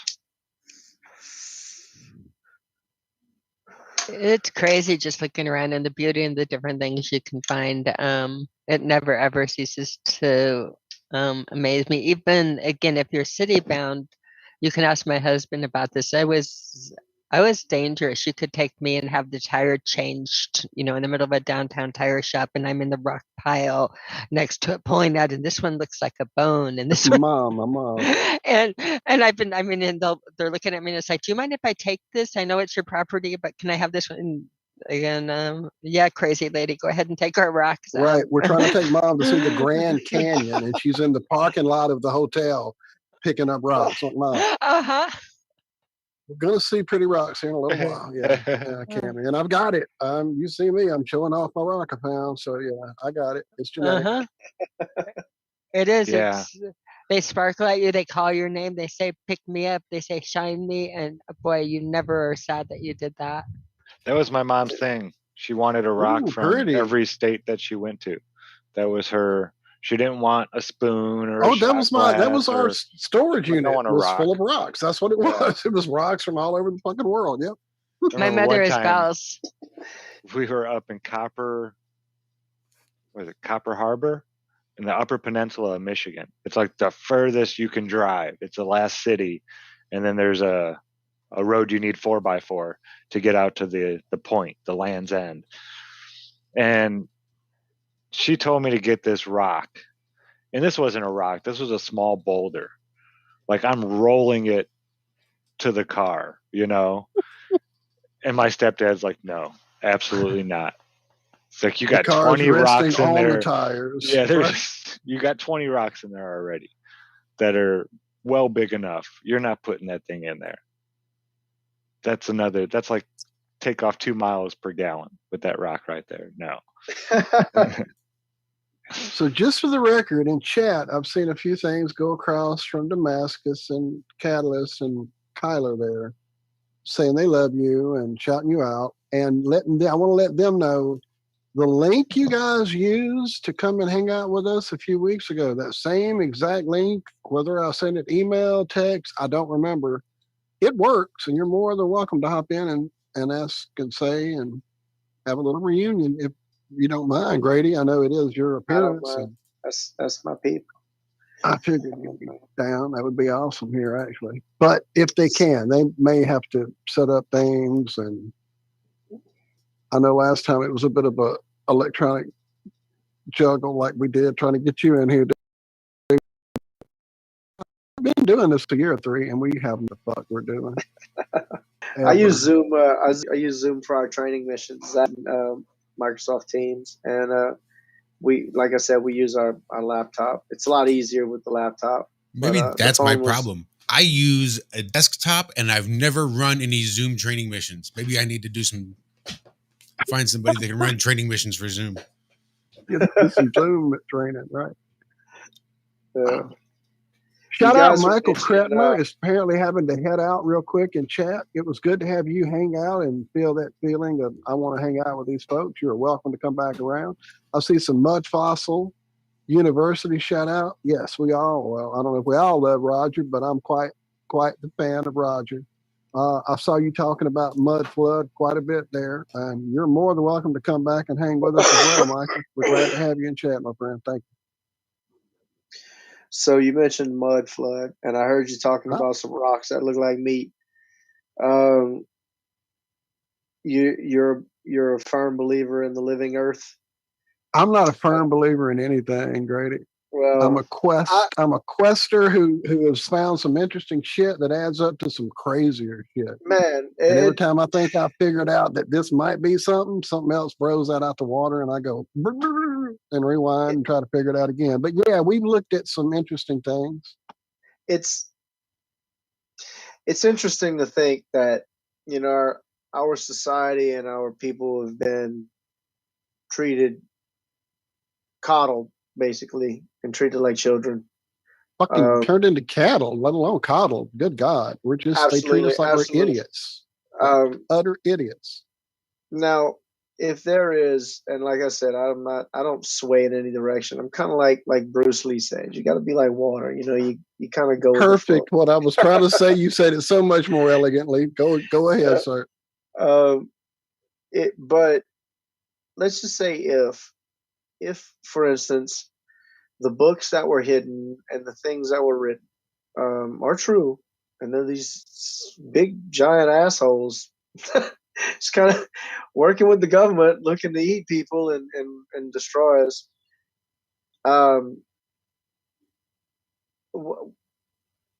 What's your thoughts on that? I mean, like, because I see some things that don't look right, like mountains that look like people. There's chunks of rock that look like crackling. You know what I mean? There's statues that they cut crackling. Oh my God, that's excellent. Yep. That's excellent. It don't make sense. And you know, you're in a cave that looks like a big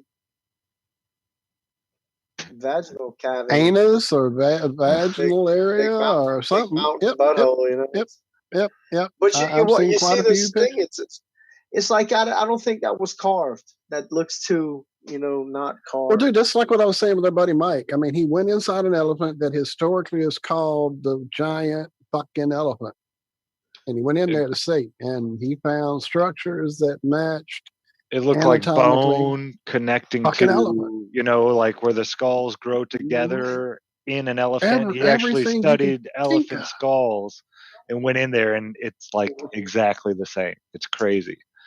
Eye socket, myelin sheathing. When I saw the myelin sheathing, my brain just broke apart. Because, I mean, I was a biology major, and I was just like, dude, that's obvious what the fuck that is.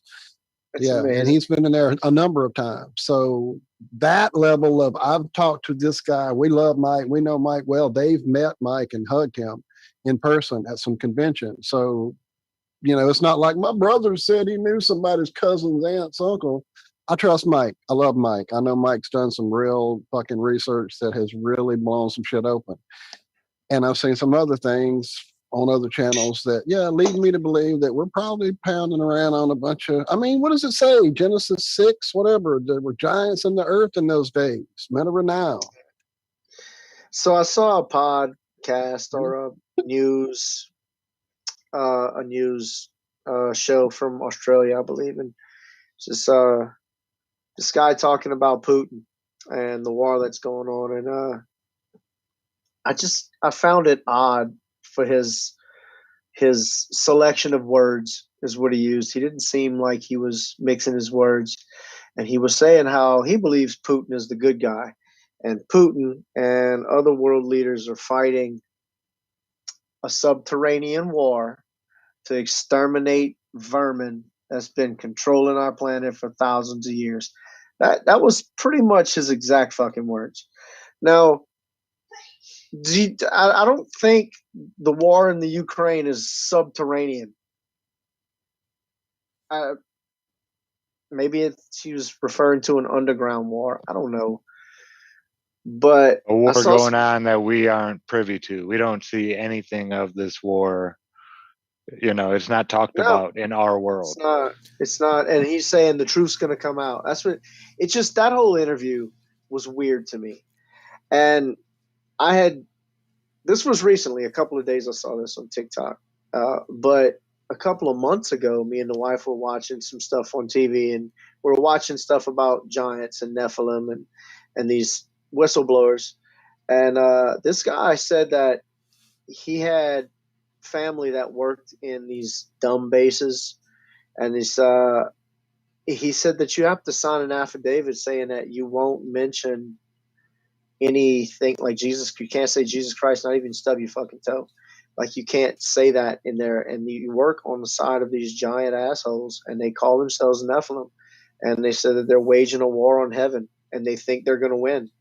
Like, they want to eradicate heaven.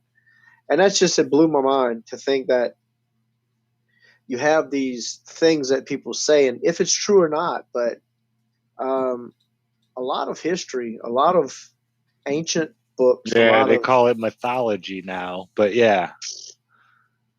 Now, we were talking about that on the show this morning. Even our nursery rhymes. The little old lady who lived in a shoe.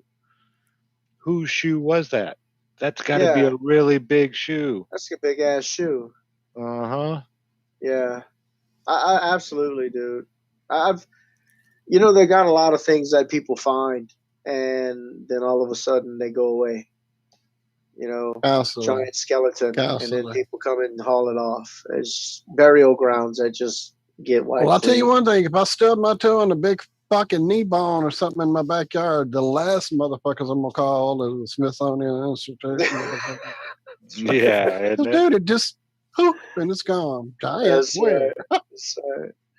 Yeah, at this point, it's hard to trust anything, Well, we definitely dig deep on some of the crazier sides of things. Yeah, don't feel. I know I can hear some hesitance on like, how crazy can I go here? Dude, look, we have looked at many things, and we have delved with many people on many topics, and without a doubt, there's a war going on, and that war is fought physically, spiritually. I myself fight that war quite often at night, quite often with some beings that aren't from anywhere around here. And I dispensed with aliens a long time ago. There are creatures amongst us, and they're not fucking human, and they're here to fuck shit up, and how big they are and how small they are and what forms they can take and all that's up for debate. But there's definitely non-human people doing non-human shit that goes on around me, because my heart and my soul react certain ways just watching some of the shit I see in videos, and I'm going, what I just saw happen was some fucking creature attack another person that's a human. Yeah. That wasn't a human attacking a human. There's no way a human will do that to another human. I don't care what kind of life they live and what kind of beatings they got as a kid and what kind of drugs they're on. That was a fucking creature that attacked that person. There's no doubt. And so, you can rest assured we are trying to figure out this war that we all feel we're in, and we all come at it with different skill sets, I guess you could say, and unfortunately it leaves a lot of triage that has to be done amongst family members who that war might really be going on. And dude, the easier for them to attack on a spiritual level is your family. When you were talking about how many people around you got sick and got health issues and all that, dude, that seems to happen anytime you're on a path of righteousness or a path of trying to heal yourself. they can't get to you no more. So everybody around you is going to go to shit, you know? So yeah, Sure. everything you were saying earlier was hitting so many bells for me, brother. It definitely was. You know, and a lot of what you need to understand, like we were talking about the water before, when you start taking a healing path, you start to release a lot of toxins in your system, and if you're not careful, you can put yourself into toxic shock by being too healthy. You can't just go balls to the wall and just, you know, take it all in and just be all of a sudden wide ass open, super healthy vegan, eating just things that grow on the ground. You're gonna be great, but whenever all of that toxin starts to release out of your fat and your blood and everything, you're gonna get sick. How many years did it take us all to get in this shape?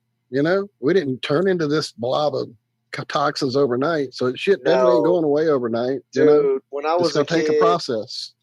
I could from my house to the levee, damn near to Lake Frosty Point. And for people that don't know, that's from other places. It's probably it's miles from my house to the little flood levees was 2 miles, and I would go from there all the way down another 5 or 6 miles on my bike to go fishing and camping and shit. And I was like 12, you know. Just loose out in the world. Yeah. Zach was up. When Zack came through, he was riding. He was riding the top of the levees. He didn't know. He didn't know they turned that illegal down here. Yeah. Yeah, I was for a while too, man. Shit.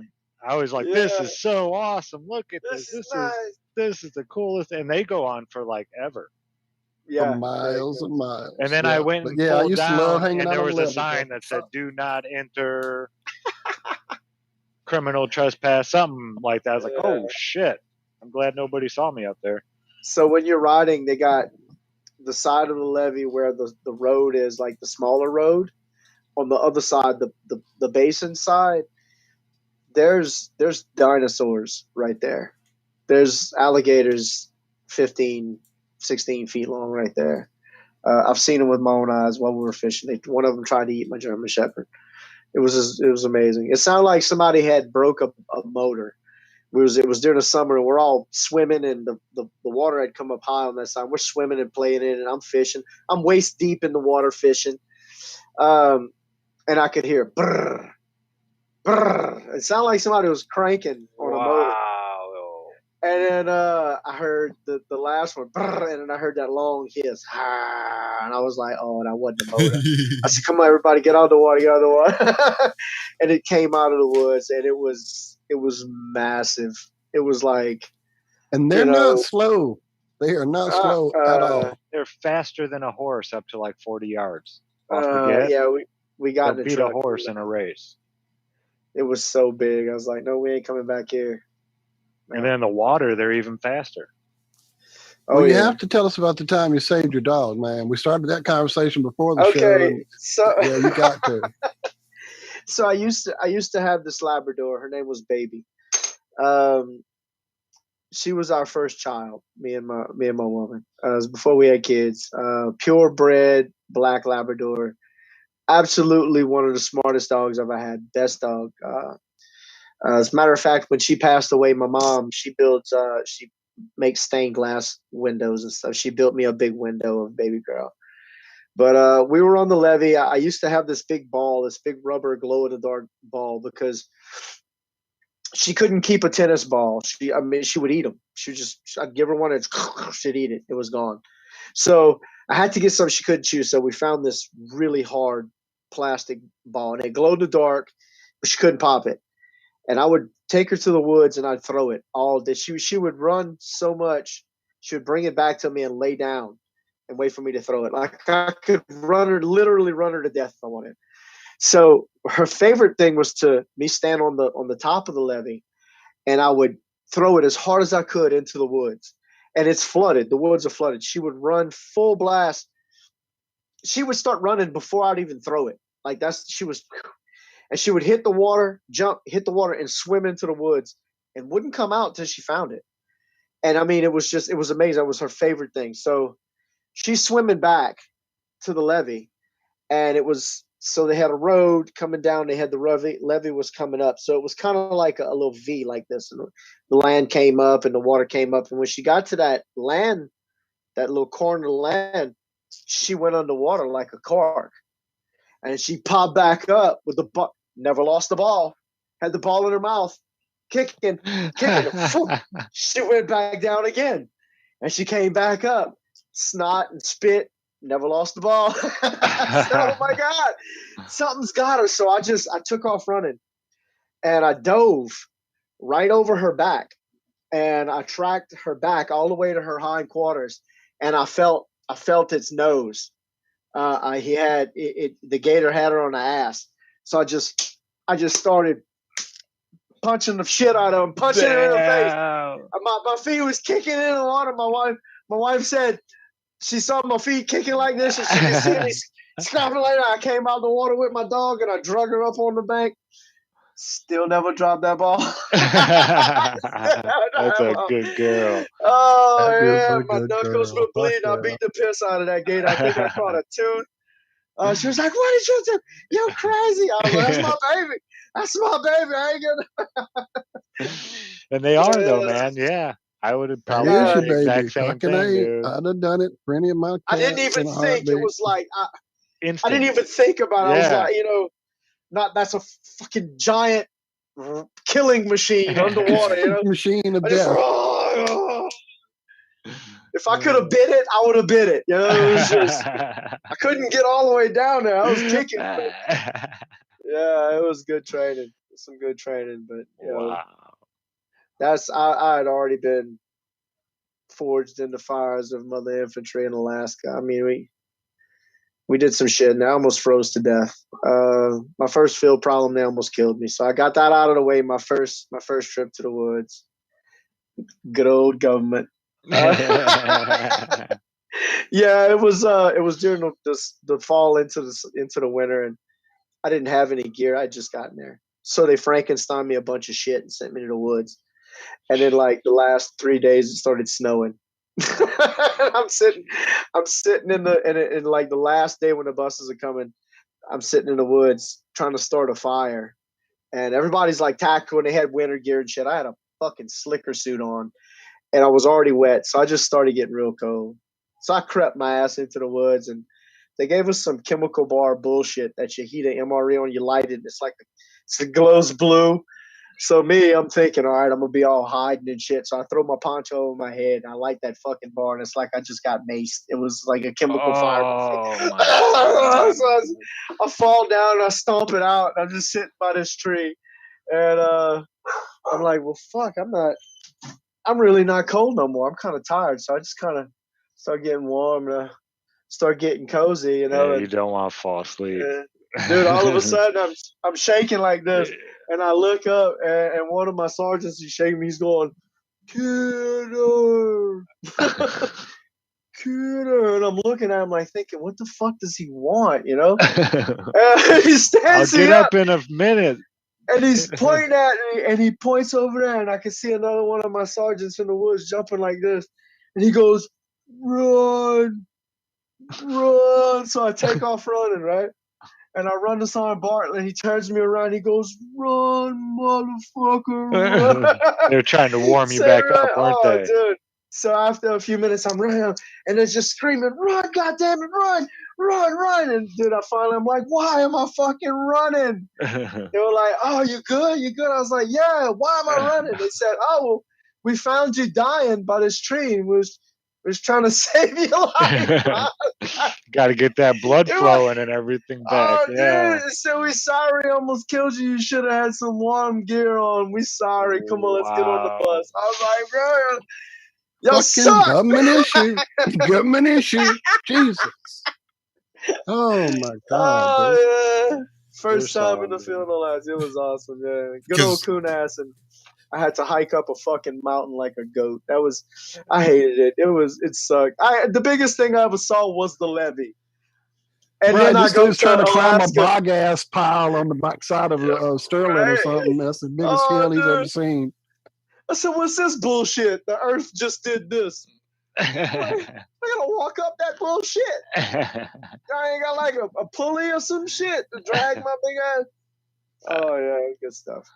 But man, I envy you guys, and I wanna say a prayer for y'all, man. I hope y'all make it through that storm weather. That's scary. I hate that shit. Tornadoes and bad weather. That's some scary shit. Yeah, So, the Creator don't best play. wishes, man.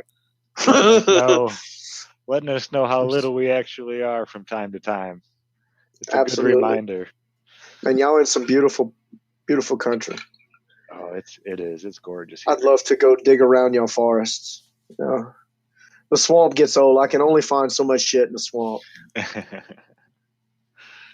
Yeah, I think that's like that pretty much everywhere you go. Once you've turned over so many rocks and leaves, you know, it turns into like 9 times out of 10, you're going to find something that you found before. Yeah. There's always that odd thing that, you know, I mean, I lived in northern Indiana for 40 years.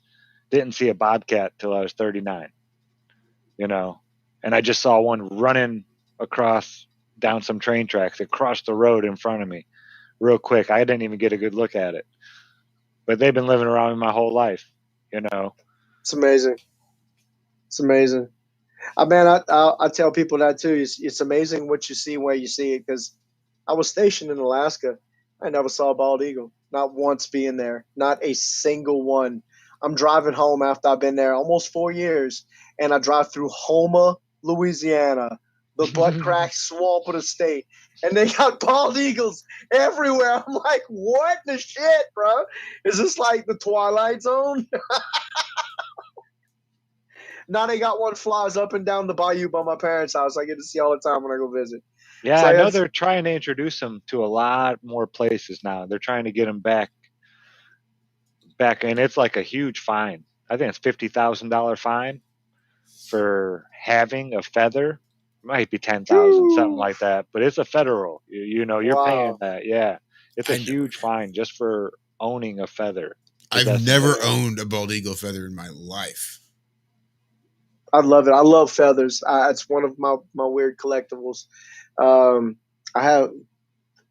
Oh, they're not in here. It must be in a room. I have a macaw tail feather. It's probably about 2.5, 3 feet long. It's purple and blue. I have hawk feathers. I have all kinds of different blue jays are some of my favorite. But I love feathers. It's just weird, weird collectible. But I would love an eagle feather. That would be one of my favorites. And they have a lot of power in feathers. A lot of shaman believe that feathers represent, to help, and I've seen it. I've read about them using it in rituals or spells. I don't get into that stuff anymore. I don't. But I know that animals' spirits can be, pushed through weird shit like that. That scares the hell out of me. I'm not trying to have my 10-year-old crawling up the fucking wall, spitting vomit at me. And I tell my kids, don't play with Ouija boards and shit in my house. Don't watch demonistic shit. Don't even invite it in. Yeah. Don't, man. I grew up in a haunted environment in my old house in Sherrington. We actually had to have a priest come in and bless the house because messed up shit was being, people's toes and shit getting pulled when we were sleeping and shit knocked off the walls. And I mean, it was like aggressive shit. So, and we eventually moved out of there, and my cousin bought the house. And when she bought the house, shit started happening to her after. It was fucking knocking over their Christmas tree, scattering. Do you their think presents. it's just the age of the buildings here in this area, Grady? Because that happens to so many people down here, dude. Think about how many people energy. Maybe it's the negative energy, slave man. It's area or the voodoo. It's the black fucking voodoo, black magic. There was a policeman came to my home. I had to make a report. It was about 1.5 years ago. And he was a real religious fella. And he said he was an atheist, and he became a cop as an atheist. But he said that all of the nasty, horrible, negative shit he saw as a cop brought him to God. But he was saying that, and I congratulate him, whatever, everybody has their path. And he said, the reason I do that is because there's so much black magic around here. He said, this place is in a spiritual battle. He's talking about New Iberia, the city I live in. He said that a lot of what goes on around here is cult based. And that fucking blew my mind because you could, it's just a little sugar town, a little sugar cane farming community. So but many he said places are Dude, like that. think so about nasty, this, man.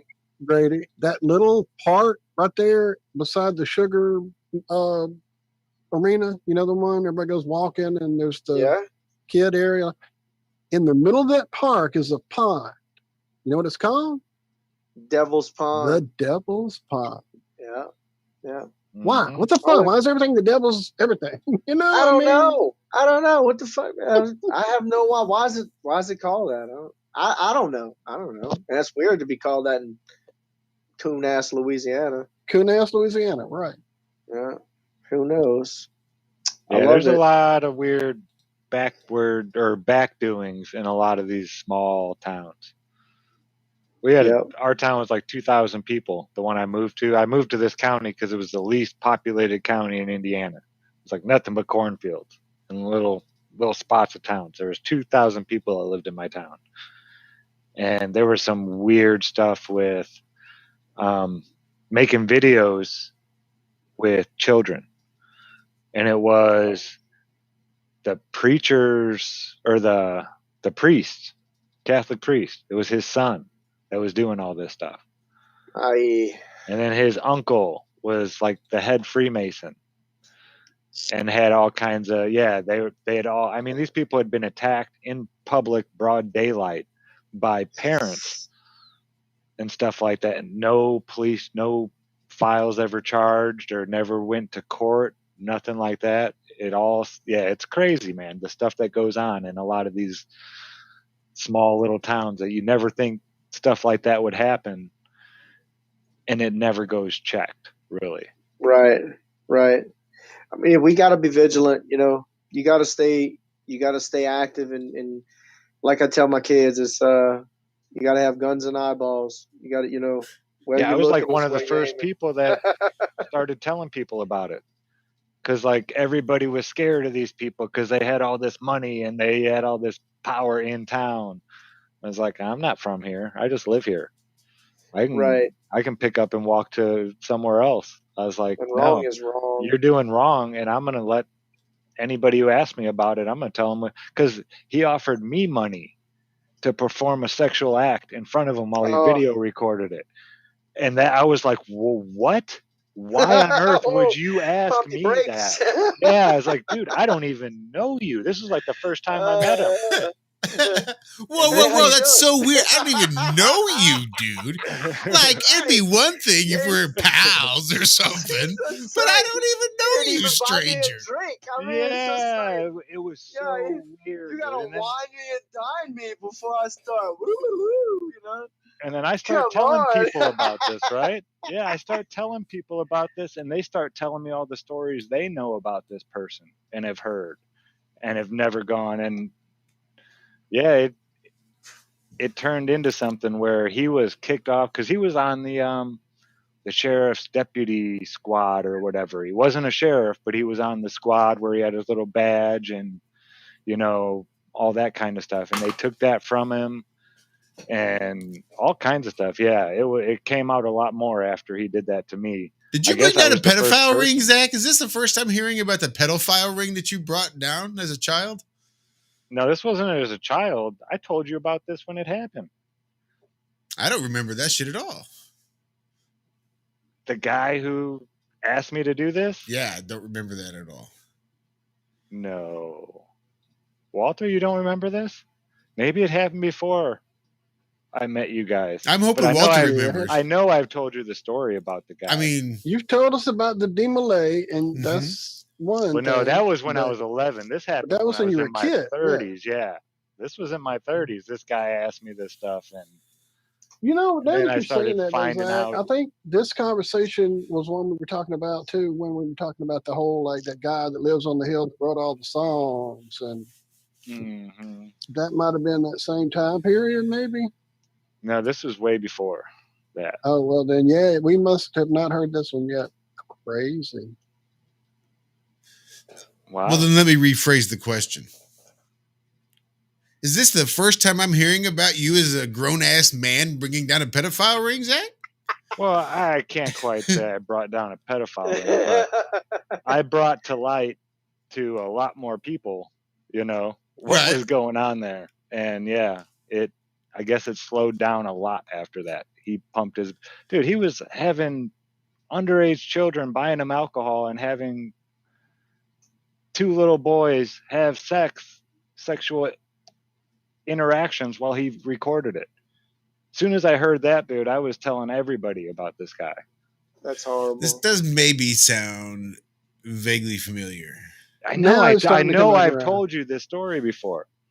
I probably didn't shout it out that he asked me to Right. Maybe that's the jerk part I off in didn't. front of him. Yeah, I didn't quite word it like that. I remember the part about the boys. I think I vaguely remember. That part sounds familiar. Asking a grown man to do something, that was weird enough. I was talking to buddies about that, like guys at work, like, dude, this guy asked me to beat off in front of him, offered me $2,300. I was like, what He the wants fuck? me to punch the clown, and I'm Wait. not too sure if I'm cool with that. It's like, what the I was like, He has didn't buy anybody me a ever asked drink. you that? For how much? I was like, I $100. didn't get a dinner. He didn't even compliment me. It's just like, hey, partner. yeah, it was a weird thing. Well, that it's just not does something you go to could ask show, every though. day. Right. Yeah. And but that does go to show that it's not just, underage kids and whatever. I had a buddy in college. He played drums in our band. He was an English major. And there was this professor who I went to like one class with, and I immediately knew I'm not going along anywhere with this dude. I just felt the vibe. But he was like celebrated at the college because he was really into the whole English thing. And so they would do these field trips every year where they would go to England and see all the Shakespearean areas and all this stuff. Get his crumpets. And there'd been some like rumors and people never really whatever. And so my buddy Bill, my buddy, I don't know his name. He said, like, he was coming to practice one night. He was going to pick me up. And he was like, but I got to go by Professor whoever's and pick up some stuff because we're supposed to get ready to go to that England trip in a couple of weeks. And I'll have to go get a paper or get whatever. And I'll be by over there. When he knocked on my door and I opened it up, he was white as a ghost. Uh-oh. I mean, he was in his 25, 26. And he looked like something bad had happened to him. I'm like, dude, what's going on? He's like, Professor, whoever just made a pass at me. And I'm like, what the fuck? And he's like, yeah, he was wanting me to take my pants off and touch myself and all this shit. I'm like, dude, what you got to go tell the dean. You have to go tell the dean. I don't know if I do that, then blah, blah, blah. I'm like, dude, if he's done it to you, he's done it to somebody else. You have to go tell the dean. He did. They threw that fucker out of college. It was a whole big to-do. It was crazy. Yeah. Yeah, it's a weird thing to bring up with people. It is. Like, the first thing I said it to was the maintenance guys at work, because we talk about all kinds of crazy shit. They were the two oldest guys there. So. Second question, Zach. What'd you do with the $100? No, it was $2,300. Oh, now see, I was gonna say. And I told him, I was like, no, I don't know. 25 at least. No, I don't know what you've heard. What a but I am weird not interested fucking number. In anything like that, dude. Yeah, I know. I'll pay you. $2,300. Boop, boop, boop, boop, boop. Boop, boop, boop, boop. Yeah, he said usually it was $1,200, but he really $2,300. 24? No, $2,300. If you just go it was ahead. in a white envelope. He even pulled it out and showed it He to had me. it in a white envelope. Yeah. Oh, shit. Did it say Go jerk around off the money corner on the and front? punch You know what they did when they found people in the military punching the clown? They would make you put a sock on your hand and paint it like a girl and name it. and wear it for a week.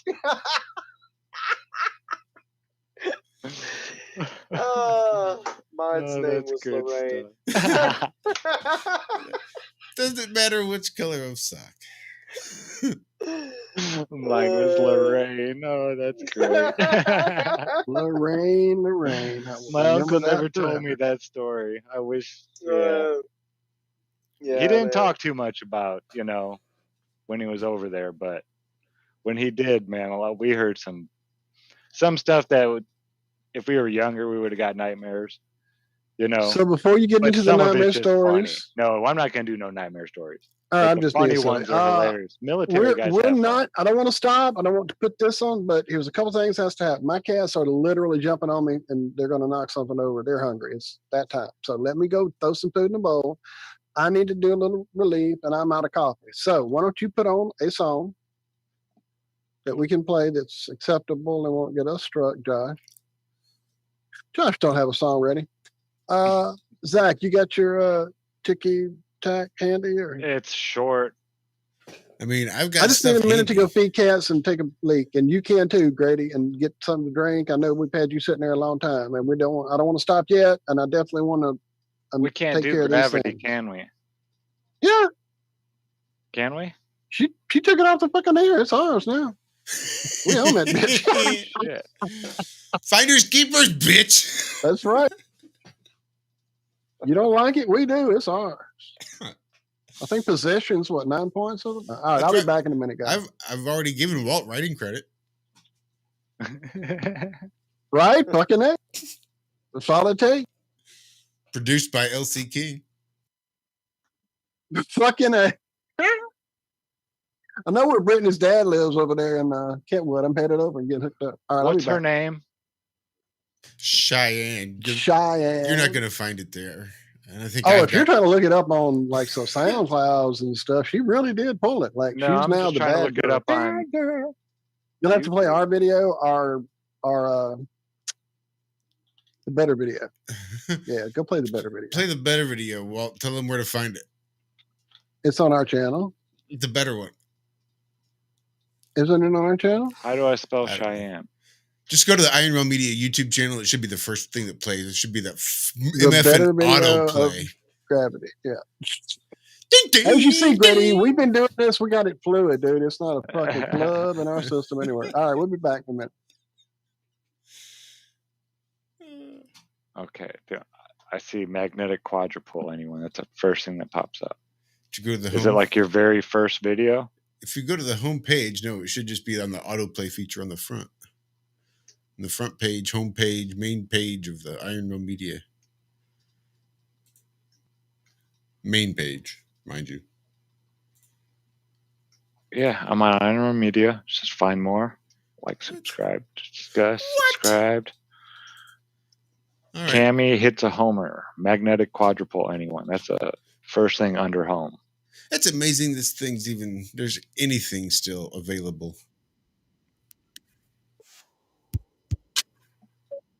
You guys hear that? So, yep. That's all you get to hear. No, I'm going to pull up the video, I guess. Let's see. Crikey. Share screen. Yeah, I'm going to take This the one. headset off for just a sec. Oh, Well, no, then I can't hear the song. dang it, dang it, dang it. Turn this This off one. for a sec. Just a one. Ooh. Look at that. 4 minutes and 53 seconds. That's a perfect amount for a break.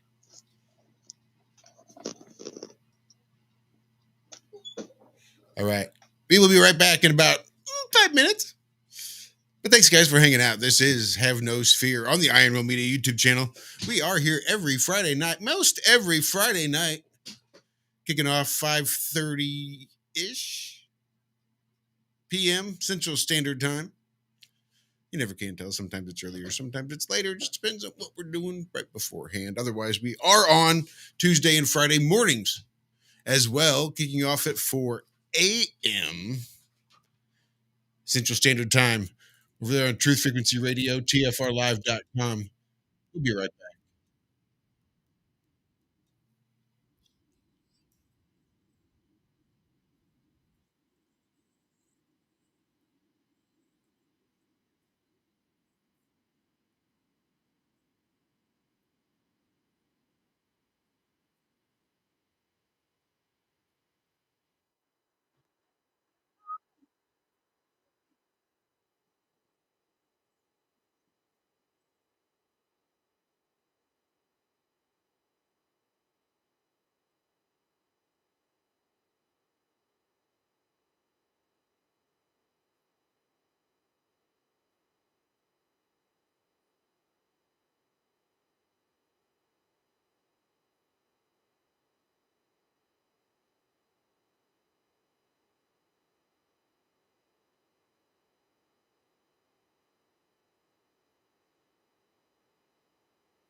Oh, I'm sorry, everybody.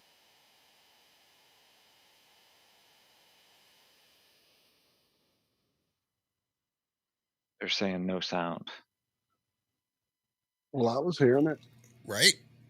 Me too. I don't understand how it can register everywhere, but out to them. It's beyond me. What the hell? Well, that was really cool. Wish you could have enjoyed it with us. Did you hear it at all on our team besides me? Did you hear it, Grady? Yeah, I heard it. Okay. I don't know. A unified gravity. Fuck yeah! We got a new convert right now. She's a cool little lady. I just don't. Yeah. I don't know what she's doing with her life now. Where is the chat? I'm trying to get back to it. So when I left to go do things, I had told Damascus that I had dropped a link to them.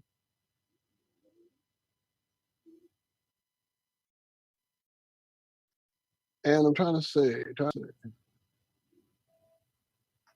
Oh no, it's apparently saying they wish they could make it on right now. They're kind of, it would be a little bit of a whole setup thing. Because like last time we had to set aside and get them all set up, do a whole thing. Yeah. And so they're not going to make it on right now, it looks like. But That's all right. That's all right. sorry about that. Well, crap. I can't believe we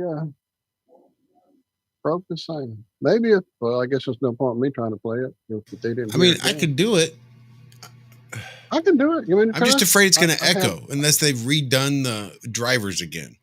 Because the drivers were set up, I didn't have to always share my computer sound because it shares it automatically. The way I have it routed, yeah. it just shares it. It's the way I do it. Don't have to. Then they changed it apparently. So maybe.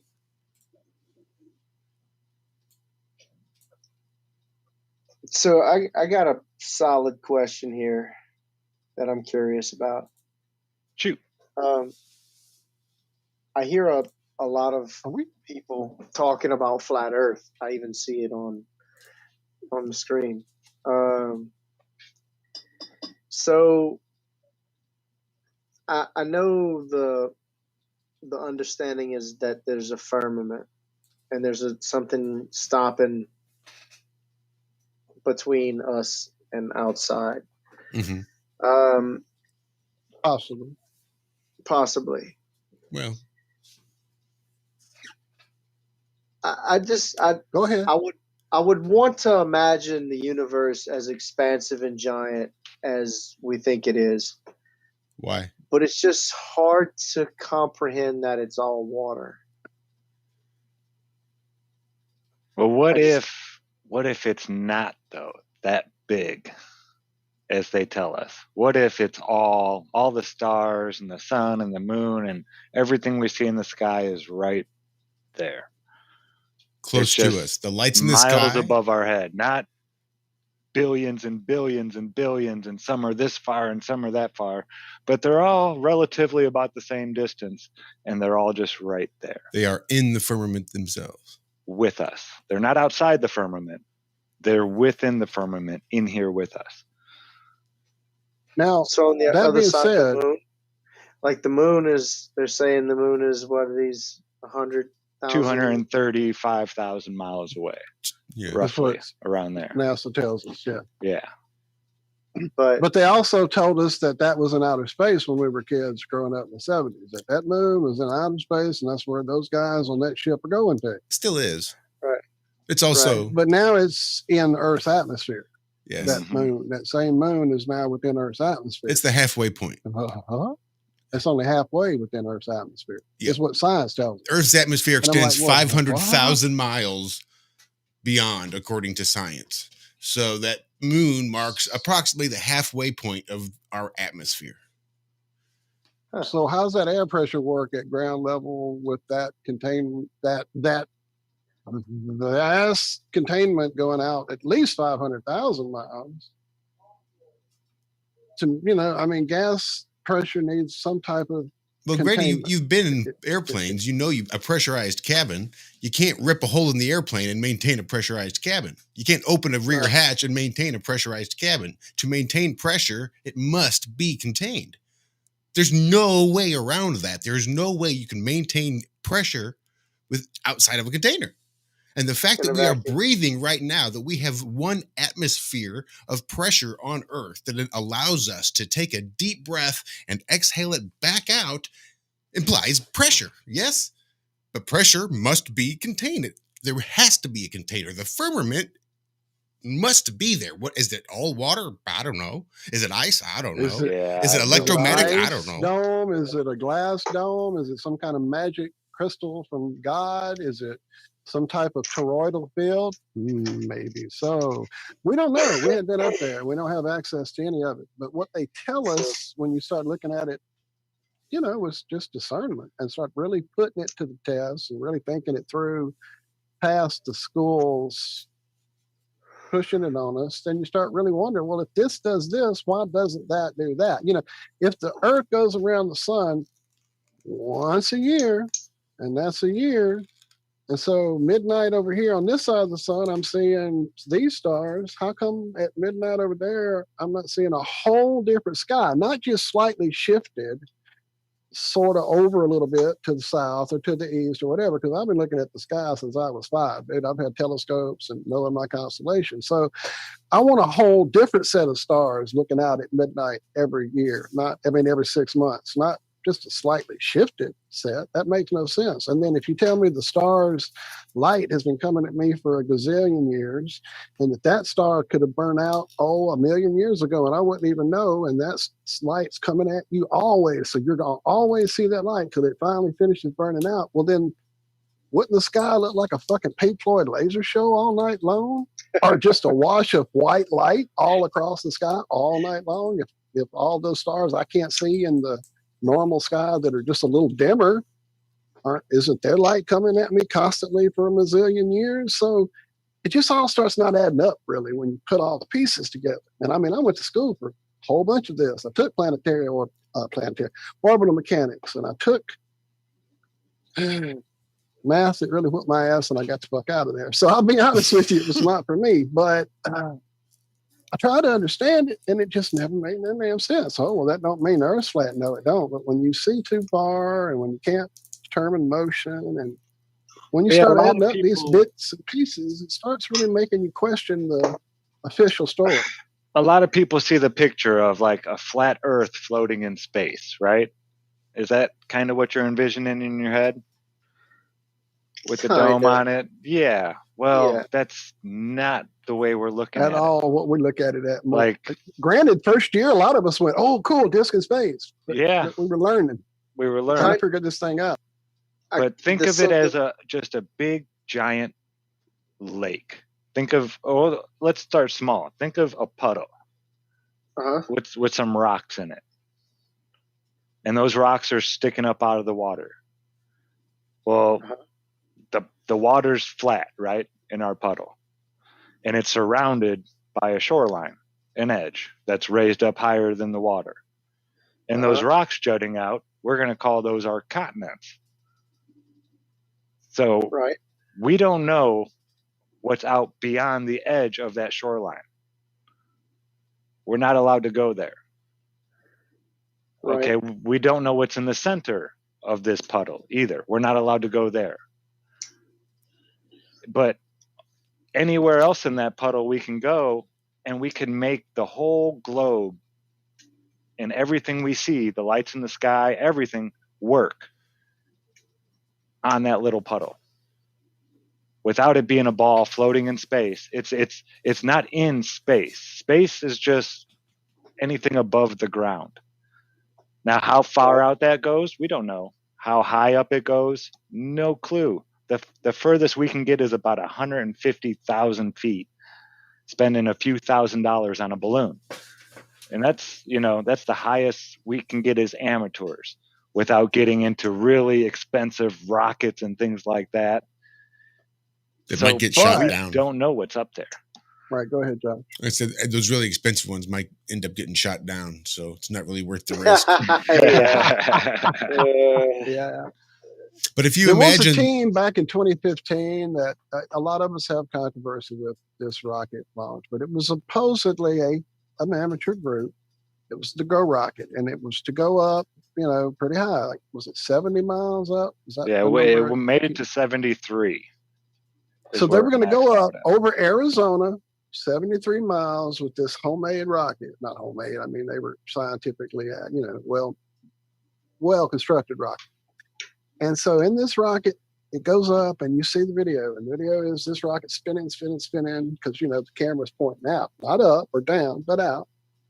And it's spinning. And every now and again, you see the sun, and then you see the moon, and then you see the sun, and you see the moon, sun, moon, sun, moon. Well, through deduction of the time we see on a camera shot of the helicopter that goes to retrieve the balloon, and the time they say the launch took place, and the day it was, and all these factors add up to the fact that at that time of day, the sun definitely would have been over Arizona, but the moon would have been over Australia. I don't know, Australia, I believe it was. Yeah. And at 70 miles off of this ball the size of 25,000, it's like a millimeter off the surface of that ball. So make there it is a no beach way ball. that a rocket could have gone up that little millimeter and seen the sun and the moon, the sun and the moon. So at that point, you got to start questioning what we're told about in the sky around us. Anyway, to me, there's a whole lot of other things in that video, but I don't want to take you too far just yet. But just the fact that the sun and the moon were visible on that day when they could not possibly both have been in the sky. Things like that just keep coming up regularly. Well, yeah, you're out on the water every day, man. This will be right up your alley. Once this is what did it for me. And you seem like an intelligent man. But in 10 miles of ocean, just take a guess, doesn't matter what you guess. How much do you think the Earth should curve? Like, you're standing right here on the curve. How much should it dip down in 10 miles, do you think? How much does the Earth curve? It shouldn't. It really dip down that much in 10 miles, right? 66 feet. Serious? According to the... Yes. Yes. Wow. When I heard that, a light bulb went off in my head. Like, what? No way. Because I lived by Lake Michigan. Yeah. And I looked out and saw buildings, 20, 30 miles away, lit up. Like, I saw the street lights 20 miles away. And those should have been well behind the curve of the Earth, we're told. I was never taught that in school. 10 miles, 66 feet. That's what AutoCAD tells us. That's what any calculator you put it into, a spherical calculator. 10 miles, it curves 66 feet. That's insane, isn't it?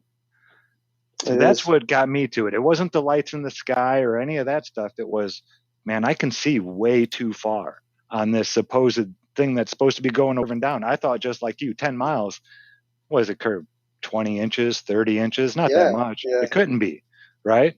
No, 66 feet. And then it just gets exponentially more because you start going more down. Each time you add, another line per mile, it's because of the globe, right? Yeah, because of the curve, it gets exponentially more. It squares it out over time. For me, it was trying to figure out the sun, because I've always been into the sky. I was going to go to NASA. I did all that. I did the telescopes. I watched I learned the sky. I learned it. That's what I wanted to do. And I kept seeing things telling me on these flat Earth videos that the sun wasn't going around us, that it was actually circling around over. So I'm like, well, I've never seen that. There's no way. And then one guy had a video where the sun comes up in the distance and it kind of curves around his field and goes this way. I'm like, I never saw that before, but that's in like high speed, like slow motion, whatever, time lapse. And my new fancy camera, I can do time lapse. So let me go my ass out to Burns Point, set up a camera, do a sunset to see if the sun literally does curve around and go this way instead of down like it should. So I went out to Burns Point, that you know very well, and I set up. It was new after they put the little trailer park in there and the little playground. It was newer. And I set my thing up and I had it pointing towards the sunset. Sure enough, when I went back and watched my time lapse, sun went down and around and did that. Not only that, but it seemed to get dimmer the further out it went. Okay, that's cool. But it didn't just, that's still not enough. So I went back out there again with a better camera, like a Nikon that Shell had from work. And I set it up in a daytime situation where it was more sun and not just sunset. That day I caught land masses that I could see out across this water.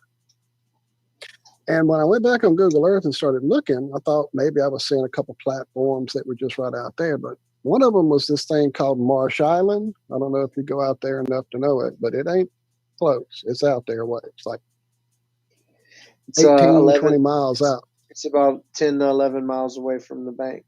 Yeah, That's I it. fly Exactly. over it every day. Do you know it well, my friend? Yeah. So I could see that. Not only could I see like just the top of the little part or the pull in, I could see the whole little platform sitting out there by it. And I could see many little platforms. And I'm like, okay, that's crazy. But what's these lights out there? I know I'm looking off into the ocean. What's that land and these lights? So I Google a little more and I look and realize I'm looking at Sycamore Point. Now, you know how far it is from Burns Point over to Sycamore Point. It ain't close, but it damn sure is pretty much further than I should be able to see it. If the curve is how many inches per mile again, Zach? 60 8 feet. inches per mile squared comes out to And that's just rough and 66 feet fast. at 10 miles. Yeah. And that's about 10 to 15 miles away, maybe even 20 miles away. And I'm seeing full thing. I'm seeing the wharfs and shit over on Sycamore Point out there. And I'm thinking, dude, something's up. So that's what really got me to go and Yeah. maybe there's more to this than just a bunch of crazy videos on the internet. Let me go do some more stuff. And me and Quentin, my son, went out there a few times with binoculars and watched the sun like never set. Like if you watched it in binoculars, it went out above this line. I could still see, and it kind of warped and faded into this little globule and just went away. It never went below a line. There's so many things I saw out there that didn't make any sense on a spinning ball going through infinite void. So, and again, to we've just all been give at you, this for. oh, sorry, Walter, go ahead. No, I was no. going to say, at 20 All right. miles, right? From 0 feet. So just the earth curve, and not like from your eye height, but from 0 feet off the ground, just the curvature of the earth. 20 miles is 266.7455 feet. So it went from 66 at 10 miles to 266 at 20 miles. So you're going to be out there, man. Get you a little monocle or some binoculars with a good zoom and just see how far you can see out there. If you can see something 20 miles from one of those oil platforms, there's something wrong.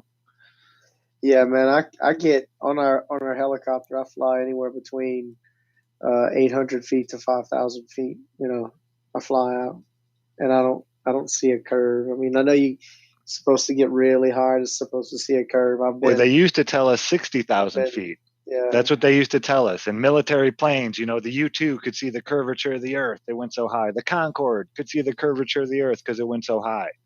Well, we started sending up balloons. Then all of a sudden is, well, you need to be at least 120,000 feet high.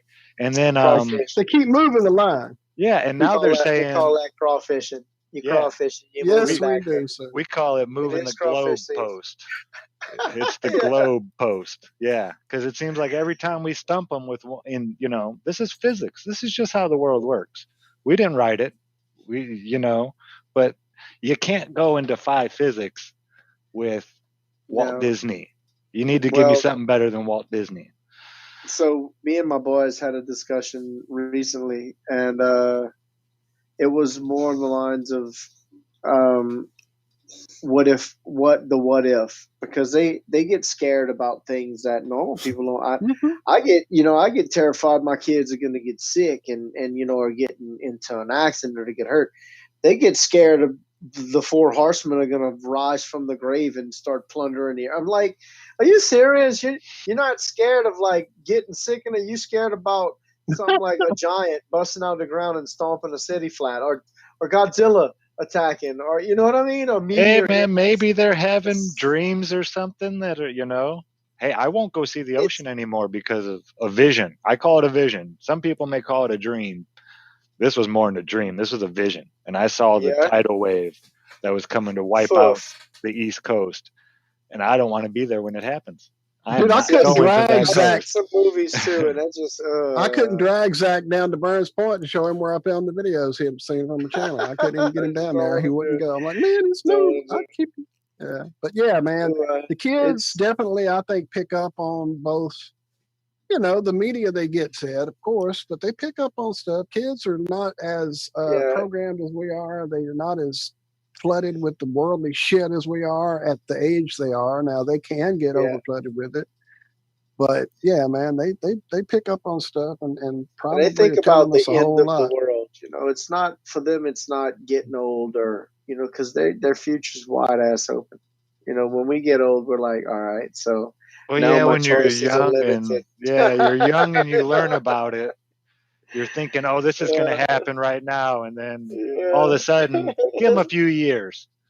In a few years, they're going to be like, well, that didn't happen. You know, you're in my age bracket, roughly, Grady. You remember in the 70s, dude, when that late great Planet Earth book was going around with everybody freaking out about that was what it was going to be. It was, I think it was not Billy Graham,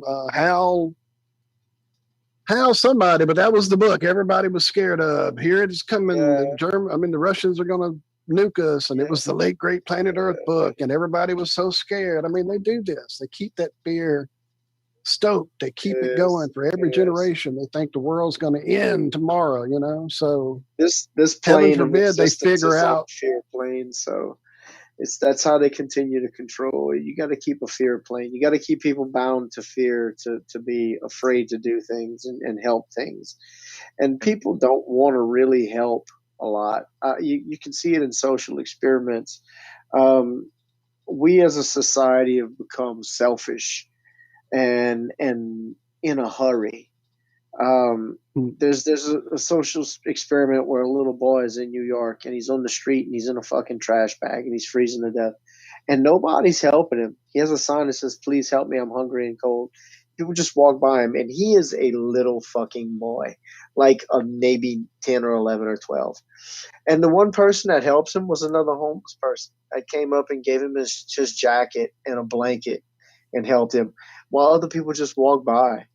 And it's shit like that sickens me because we all have a responsibility to help each other and to heal each other and to grow as a people, not as a culture of African Americans, not as a culture of Hispanic Americans, not as a culture of people from England, not as not as the melting pot. We are human. There's this lady that said there's only one race, the human race. Exactly. That's it.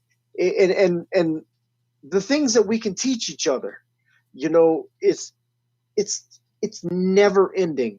You can always learn from each other. No matter if I already know something that you're going to tell me, you may teach me something different in the way you do it.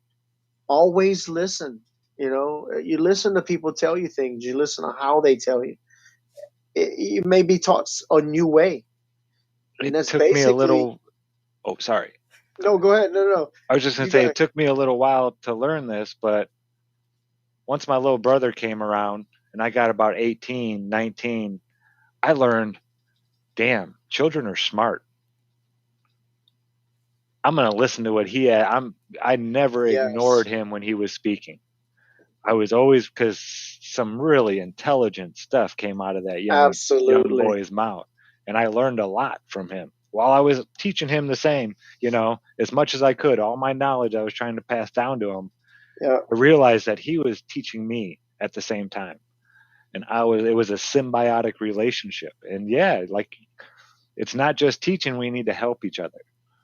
Exactly. I never take for granted a child's mental awareness, and a lot of adults, people have a tendency to think that because they're an adult, number one, you gotta do what I say, and I'm smarter than you, and that's not how it works with kids. You know, and I was telling our little neighbor kid that, you know, he's like my little stray cat. He comes over every day. And he's one of them little wild ass kids, and he draws, you know, penises on lockers and cusses in class. He's been suspended like twice already, and he lives with his grandma, and she's just like, oh, she's in her 80s. So I'm like, come over here. His name's Isaac, and he comes to my house, and I treat him like my kid. I slap him around. I call him a little fuckhead. You know what I mean? It's just how we are. You know, we put the boxing gloves on, and I have two sons. I have a 10-year-old and a 16-year-old, and Isaac's 12. And Oh, it's perfect, right in the middle. Oh, dude, he's here every day. And I told him that today. I said, I don't talk to you like you a child.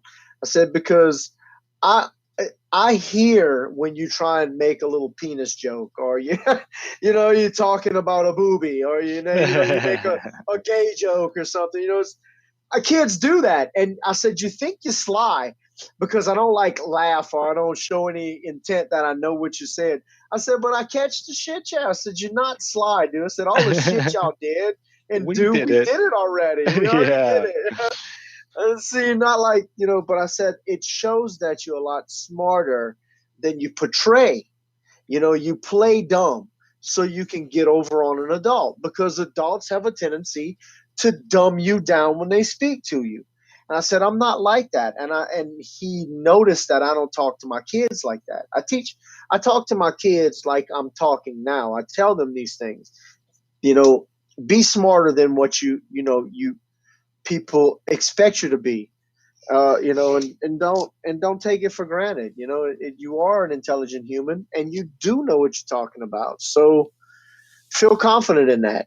And if somebody don't want to listen to you, that's their loss. You know? Yeah.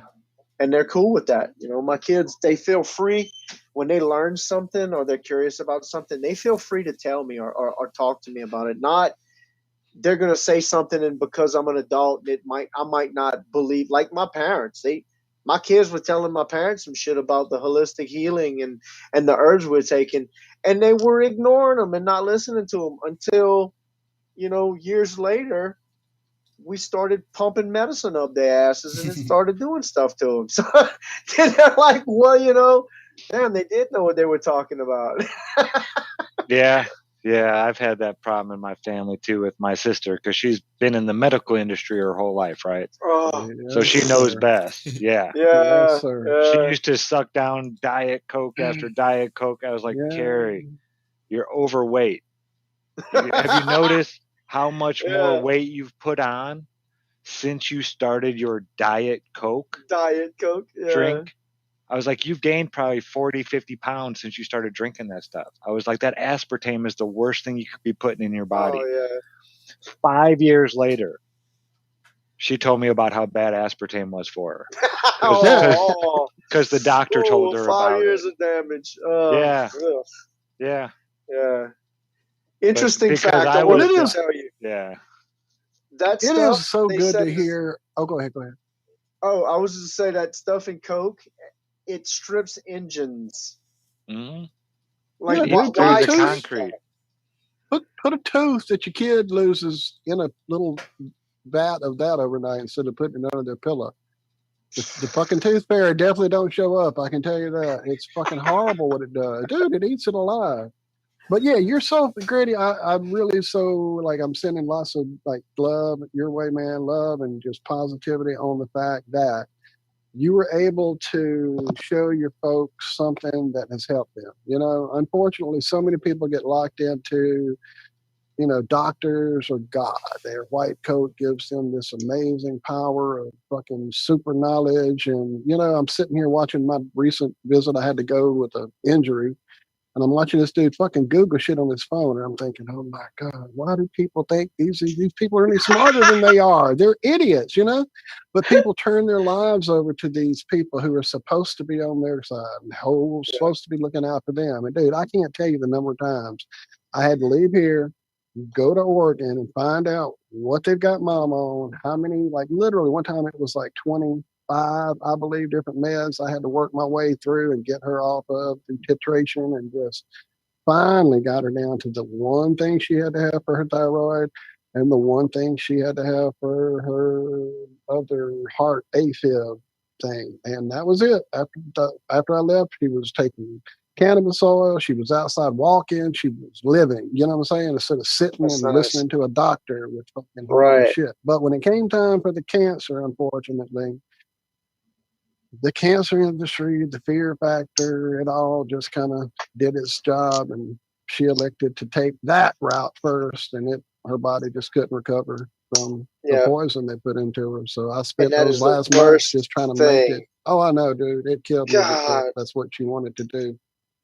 So, but at cancer least I is got the easy to last months cure, with her. man. So It, easy, it so it's fucking easy. so That's what easy. You killed me. just get alkaline. You can do it with sea salt and fucking baking soda and water. Baking soda, yes, That's yes, it. yes. And that puts your system in an alkaline state. You get a quart of water, a teaspoon of baking soda, and a teaspoon of sea salt, and you stir it up. And you split that into 4 doses, and every 2 to 3 hours you take a dose.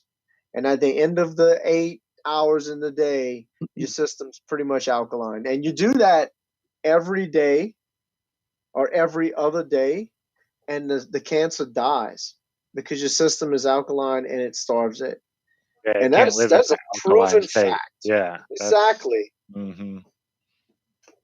Yeah. But you also want to take things that kill it and never let it come back and strengthen your system. It heals because do you follow Dr. Sabi before he was murdered? Do y'all know who that is? I don't know. Aware of the I name. did, yes.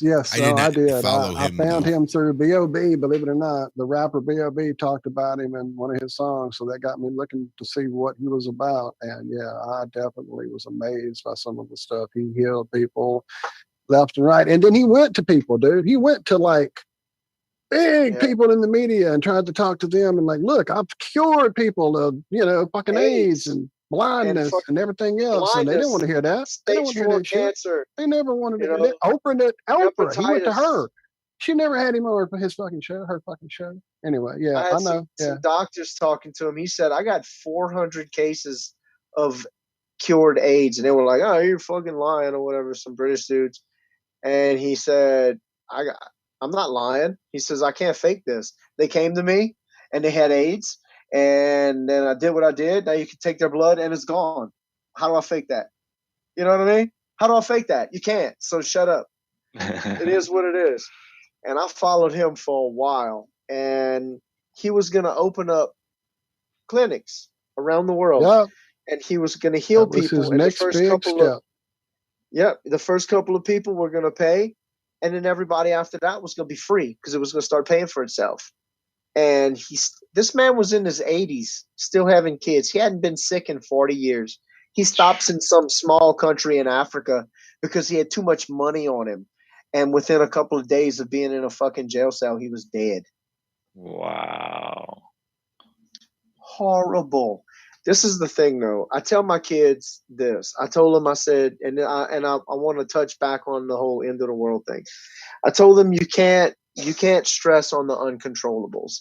You can't stop the Illuminati. You can't stop our shit government. You can't stop an asteroid from destroying the hell out of everything. But what you can do is you can align your energies in a positive nature. You can treat other people with dignity and respect. You can produce things that positively help people. You can think about things and put good intentions in the universe without a desire for it to help you. That's good. That's good energy prayer. Thank the universe for what you got, just because that puts out good energy for other people. These are the things that I think humans should be doing instead of worrying about the uncontrollables, like if a fucking Russian warship hits us with an EMP. I don't care. I mean, shit, like everybody in this room knows how to go find shit in the woods to eat. Why? Why care if the Russian... I pray for it. It is what it is. I can't stop that. Hoping. What I can do is I can find books like this. Exactly. You know, Have and the information. I have a library in my things closet. like this. You know, these awesome books we have, these healing books, these field guides. You know, get field guides.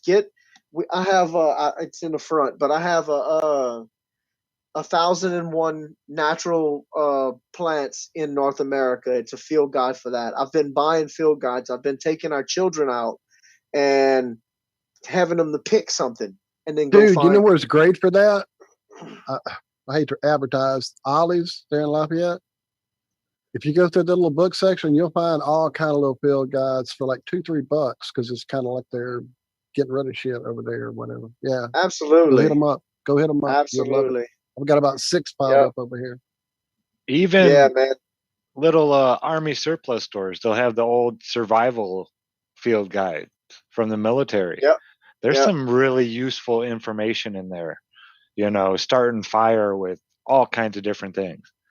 You can start fire with, you know, a cup with some water in it.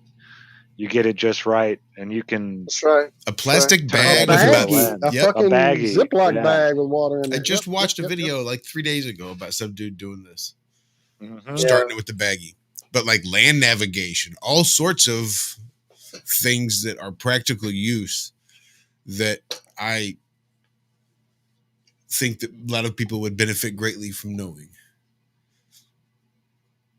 Yeah, we need to be a stronger, more secure nation as far as the populace, because we are the people. And I've heard other people in other countries talk about how we're all hated.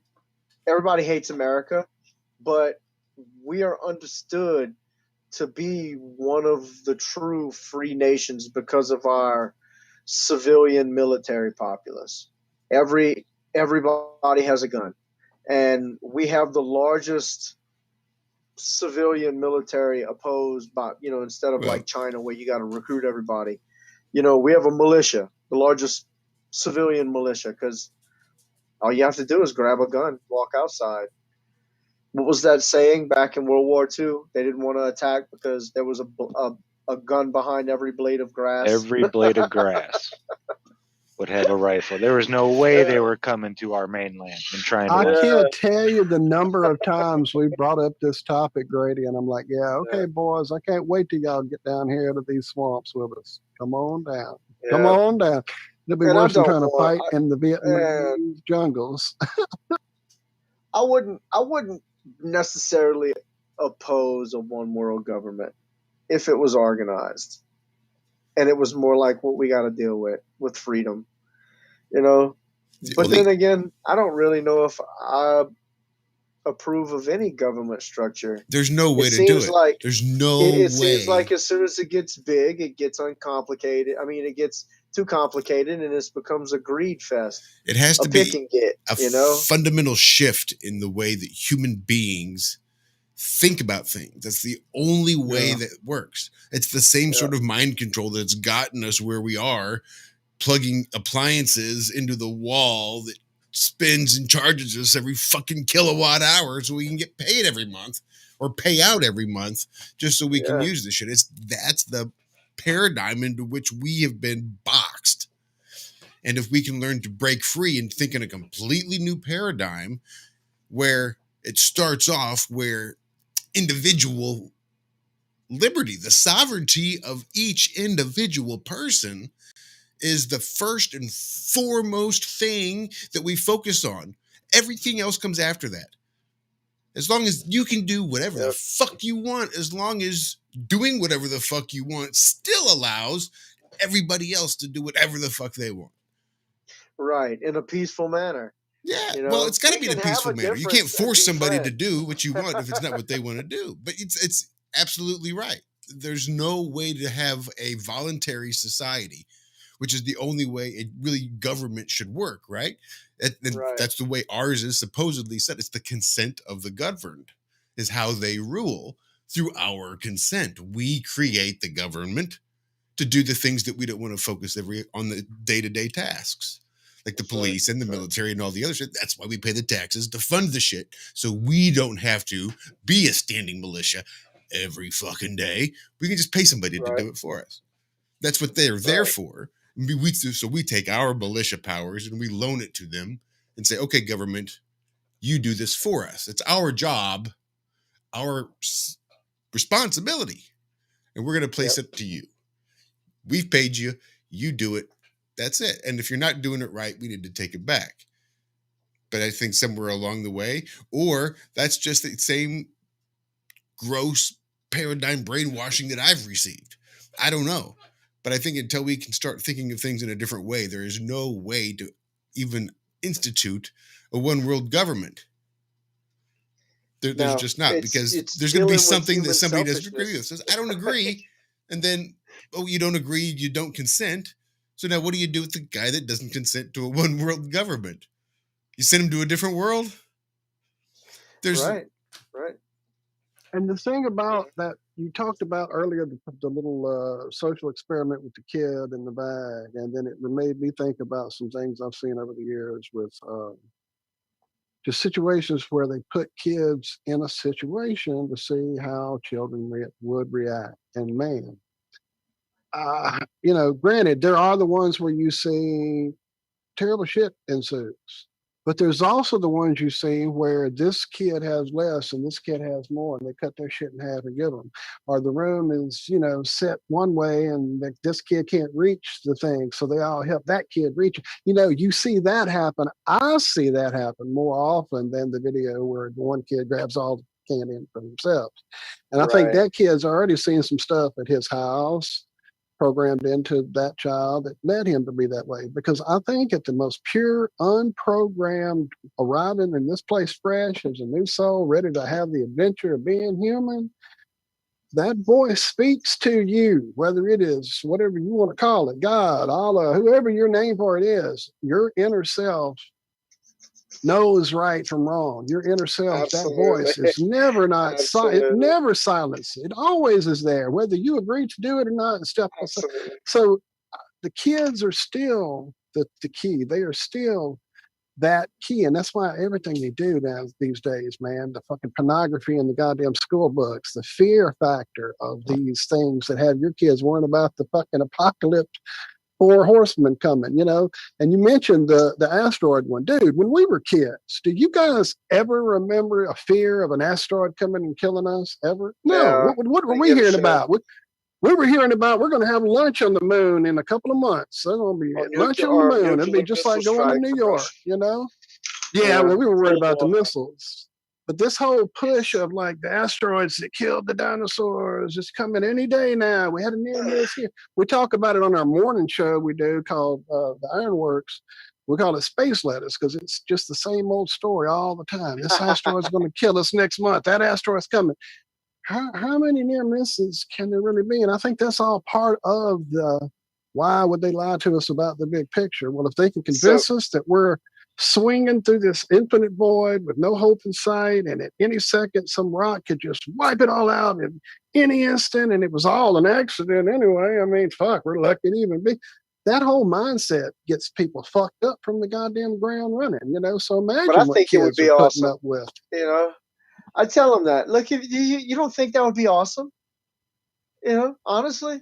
If we're going to have to sit through a fucking asteroid strike that's going to wipe out the whole planet, don't you think that would be a cooler awesome time to be alive? Yeah, come on. Yeah. Dude, a tidal wave of fire. How fucking cool would that be? It's just amazing. And most likely it's going to be like that. It'll be over. You're not going to be laying there for a month, in pain, writhing, and this and that. No, it's going to be boom, and you're gone. What a good day. I want to say absolutely this. I learned about the 4 agreements a long time ago, and I learned that you agree to worry about things, and you agree or not agree to worry or agree to things like doing things or even saying that I'm going to worry about this. you take your energy to agree on that. And once you stop worrying about your uncontrollables, I've found that I've gotten more actual physical energy, to do other things. I'm not worrying about this. I'm not worrying about fighting with my job. I'm not worried about if this happens or if this bill isn't done. I just quit worrying about dumb shit like that. I make sure that my shit's in line, and I don't worry about what if something happens and I don't have a job, because that at first was a worry of mine, because then you gotta, what am I gonna do to feed my kids? Man, there's always somewhere to work. You can't they can't take your experience from you, so you never worry about stupid things you can't control. And once I did that, I started to open up my avenues for different things, like getting into um, a different type of healing, a different type of helping people. I've begun to get more energy to work towards more powerful things like food drives and feeding people on the street. That's been another thing for us recently. We cook a meal, like I cook a vegetable soup. We have leftovers. We go feed homeless. Um, I wouldn't have did that a year ago. I had too much worry. I was worried about my wife. I was worried about my job. I was worried about my kids. I was worried about money. I was worried about this and that. And am I getting too big? This. Just things that I couldn't control. Once I wiped that shit out, the universe opened up, and now we're on a whole nother level of travel. In the next coming year or two, things are gonna blow up. Like I said, I just showed you this book me and the wife has gotten. Uh, it teaches how to focus your energy to heal with a healing touch, how to allow yourself to be a conduit for the universe to push energy through your hands.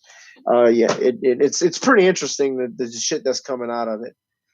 But it's all in the same line of knowing, like you said, knowing your intent is the true power. Once you believe that, everything is possible. Not anything, everything is possible. And when I first tried it, I went in. It's hard to take that first step. It's hard to go talk to a plant the first time. I felt silly doing it, but there's like magic there. It's like like when the creator spoke this place, or is speaking this place into existence, you have the same power to speak into that plant and implant your intentions upon it. It's amazing how it works. Absolutely. We have this gift. There's power in our voices. Yeah. In the beginning was the word. Yeah, my wife was talking about that today. Because I look at universe. She talks about talking to plants. She's all about that. She's a little psychic. She can immediately tell when people are pregnant. She has dreams about them. I've seen her do it a couple of times. That's great. I've seen her do it a couple of times. Yeah, she is. She's a little touched. She's kind of sensitive to the other side type things. She gets real. I think chilly. Being born in this area, you can't not have some of that. I really don't, man. I mean, my whole family She's is the a witch. little bit shy, and a lot of my folks here in South Louisiana have, a couple of traiteurs in the history there. Yeah. My great grandmother was a traiteur. There you go. Yeah, it's in the blood. That and cooking and healing. Oh, and also, I know when I heard about that soup you're giving away, my ears perked up. And I do live in Franklin. No, y'all are straight up, dude. Right. I put reishi, I put chaga and turkey tail in like my vegetable soups and my rice and gravies. Like I'll cook medical mushroom. You don't want to eat chaga. It's like eating a stick. Or turkey tail. It's like eating a little strip of leather. But you know what I mean? But I'll put it in the soup and I'll cook it, or I'll put it in my spaghetti sauce. You can hide anything in a good soup. Oh, dude! And once it's done, I just pick them all out. Like I have a little net bag, and I'll stuff it in there, and like a herb bag, and I'll cook it in the soup. And then once it's done, I'll take all the hard mushrooms out and stick them out. So all of the meals that we cook now are all medicated too. It's, That's so awesome, man. we're trying to implement that in all of our lifestyle and everything we do. So it's been weird. I can feel and notice a difference. I can, with my mental aptitude. My attention to detail has increased. My energy levels have increased. My enthusiasm for things, my mood has increased from the time me and the fam's been taking this concoction, this dual extraction. So I know that we're onto something right now. If when you look on the internet and you find people selling dual extractions, they want you to take a dropper under your tongue. It's maybe 2 milliliters, a milliliter or 2 under your tongue, and of course, just like all coon asses, we like to do things in excess. So we we hit a shot. I take a shot of it. I take a tablespoon, which is like 15 milliliters. I'll do like a tablespoon or two. So we pushing 15 to 20 milliliters in a shot. My old Kajam mama, I went over there. She had an actual shot glass. I said, "Mom, you're only supposed to take a tablespoon." "Oh, this is my shot. I got it measured out." So, so I had her pour her shot. And when I measured it, she was like 17, 18 milliliters. It was just over the tablespoon. She said, "I got She's it gonna measured out. I don't outlive need us all. Outlive Yeah, us she all. pours her little shot. Pop, she hits it every morning. Yeah. Yeah. So, it's a thing, bro. I hope to move forward with it and help more people. This next batch I make, it's going to be a little bit more eccentric. And we're going to add a little bit more things to it, like cayenne pepper. And I'm going to try and add a couple different more mushrooms in the next batch. So, we'll see. Well, I have a Godspeed, link. man. I hope. Oh, sorry, Walter. Go ahead. No, go. I was just gonna say, with all this you're doing, especially with the homeless vets, man, I'll be sending some prayers in your direction with Thank that you so intent much, man. coming Thank you for so sure, much. man. I hope that takes off because I do. you're right. We too, need man. that. I have a doctor lined up that would do all my nice. all my evaluations. He's a psychiatrist. I also have a medical doctor that would do the exams. They said they would help me out with costs and all that. And as far as the tiny homes, I have a man that works offshore, but he has a God, I just drew a blank. Fucking solar panel business that he sets up solar panels for people's homes on the side, and he said he would do everything for me for cost. So he wants to get on board. So I have a lot of avenues man. that I'm. See what happens. Yeah, when you follow up. your feet and follow your heart, avenues just start opening up in all directions. And there's people out there that do want to help. Absolutely, it's so sad to see him on the street, man. It just breaks my heart. We have a huge community here that has developed because, like I said, we all found some crazy shit, but we really found this family. Yeah, and that family has blossomed in ways we couldn't have imagined 5 to 8 years ago. I mean, when we started this thing, it was hard to find a channel that even talked about some of these crazy things. And now a friend of ours, Dave, has an app that he's got together that kind of gives a lot of great flat earth information. And on that app, if you elect to, it can show people where you're located in the state. So that's people who bought the app and have elected to turn on that location finder. And this morning, it was at over 92,000 people. Wow. That have turned on this app. And there's quite a few here in our area, especially there in New Iberia where you are. So what I'm trying to say is, I know what you're talking about seems to be a local thing, dude. And I'm not even 30 minutes away from you. And dude, I'm all about anything that helps people, doing anything I can to help people. So hit me up. I'm going to get my number to you. Don't hang up from the call when we get through here.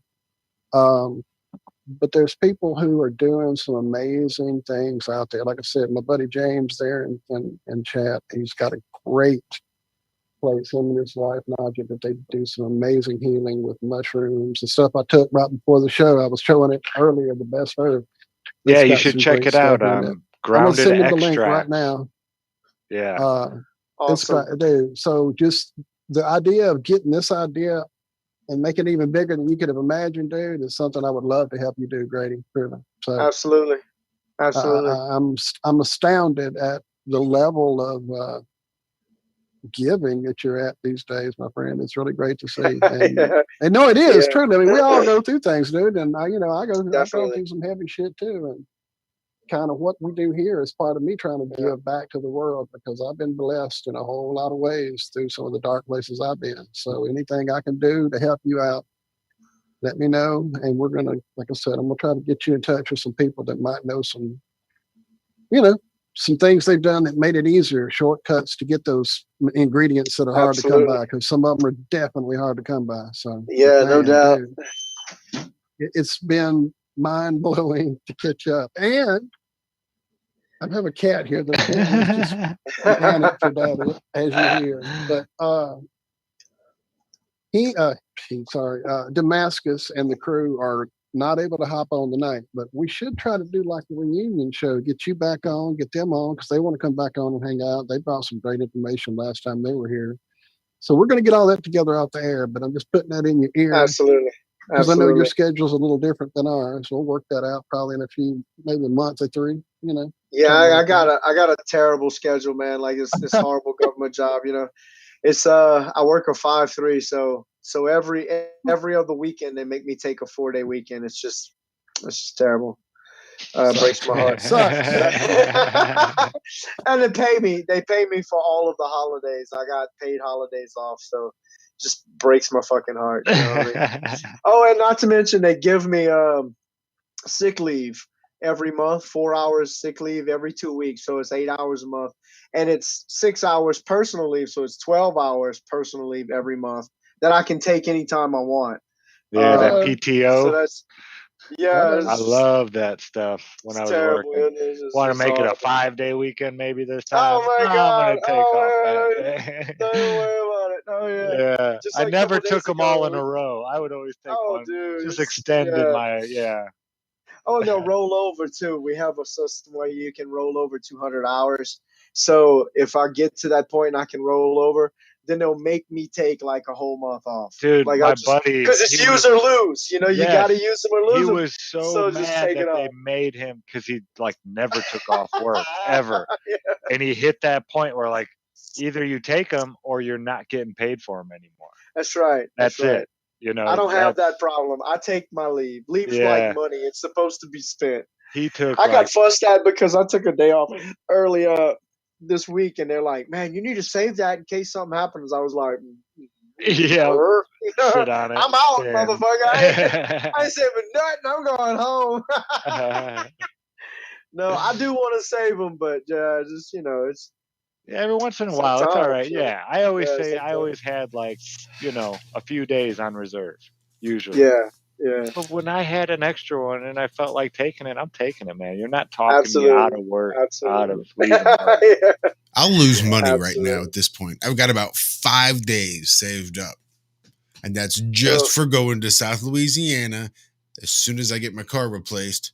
I'm trying to hang on to that as best I can. So I'm probably going to take a couple hours this week for today, but I've been working overtime so I can offset that a little bit. But I'm trying to rack up as much as I can. I'm sitting at about 40 hours right now. So I'll be headed down that way, hopefully for the next couple, 2-3 months.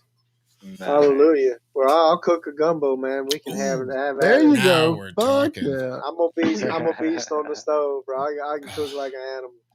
And Oh you're yeah, just you name it, I can cook it. speaking my language. Give me a nice dark roux. I'll sit there and watch you brown that shit up all T, I've been cooking night since I long. was 6, and I that's love it. real numbers. I I've love been it. cooking since I was 6. Oh yeah, I can handle some business. That's why I'm so fat, bro. You never trust a skinny cook. Never trust a skinny cook. From a cook that would Well- go through about 5,000 calories during a shift, I just couldn't put on weight no matter what I wanted to do. So, well, now that I think about it, you probably shouldn't have trusted me back then either. So I guess it's all good. Yeah, don't trust a skinny cook. I'll stand by that shit 100% as a skinny cook. Yeah. But if you ever leave work hungry as a cook, you just weren't hungry enough. Yeah. That's right. That's right. Yeah, I worked in the kitchen at the hospital, and I learned that real quick. Everybody there is like, "Oh, you want a sandwich, honey? You go make you a sandwich." Go make you Yeah. a sandwich. You know, yeah. it's all there already prepared. We got shave this, shave that. We got whatever you want. There's, it's a hospital. They got vegetarian. I mean, whatever you wanted, they had like your options. So I'd walk in and there'd just be fruit galore, already cut up and diced up and everything. Sure. Oh man! Every time I walk by that freezer, I'd open it up, that cooler. I'd walk in and grab me some fruit. Little toothpick. Choom. Throw it Sure. away. I went through 100 toothpicks a day probably at that place. Just walking by the fruit, boom, throw it away. Oh yeah. But I couldn't gain weight there either. Yeah. Sorry, Walt. No. Go ahead. Oh, that was it.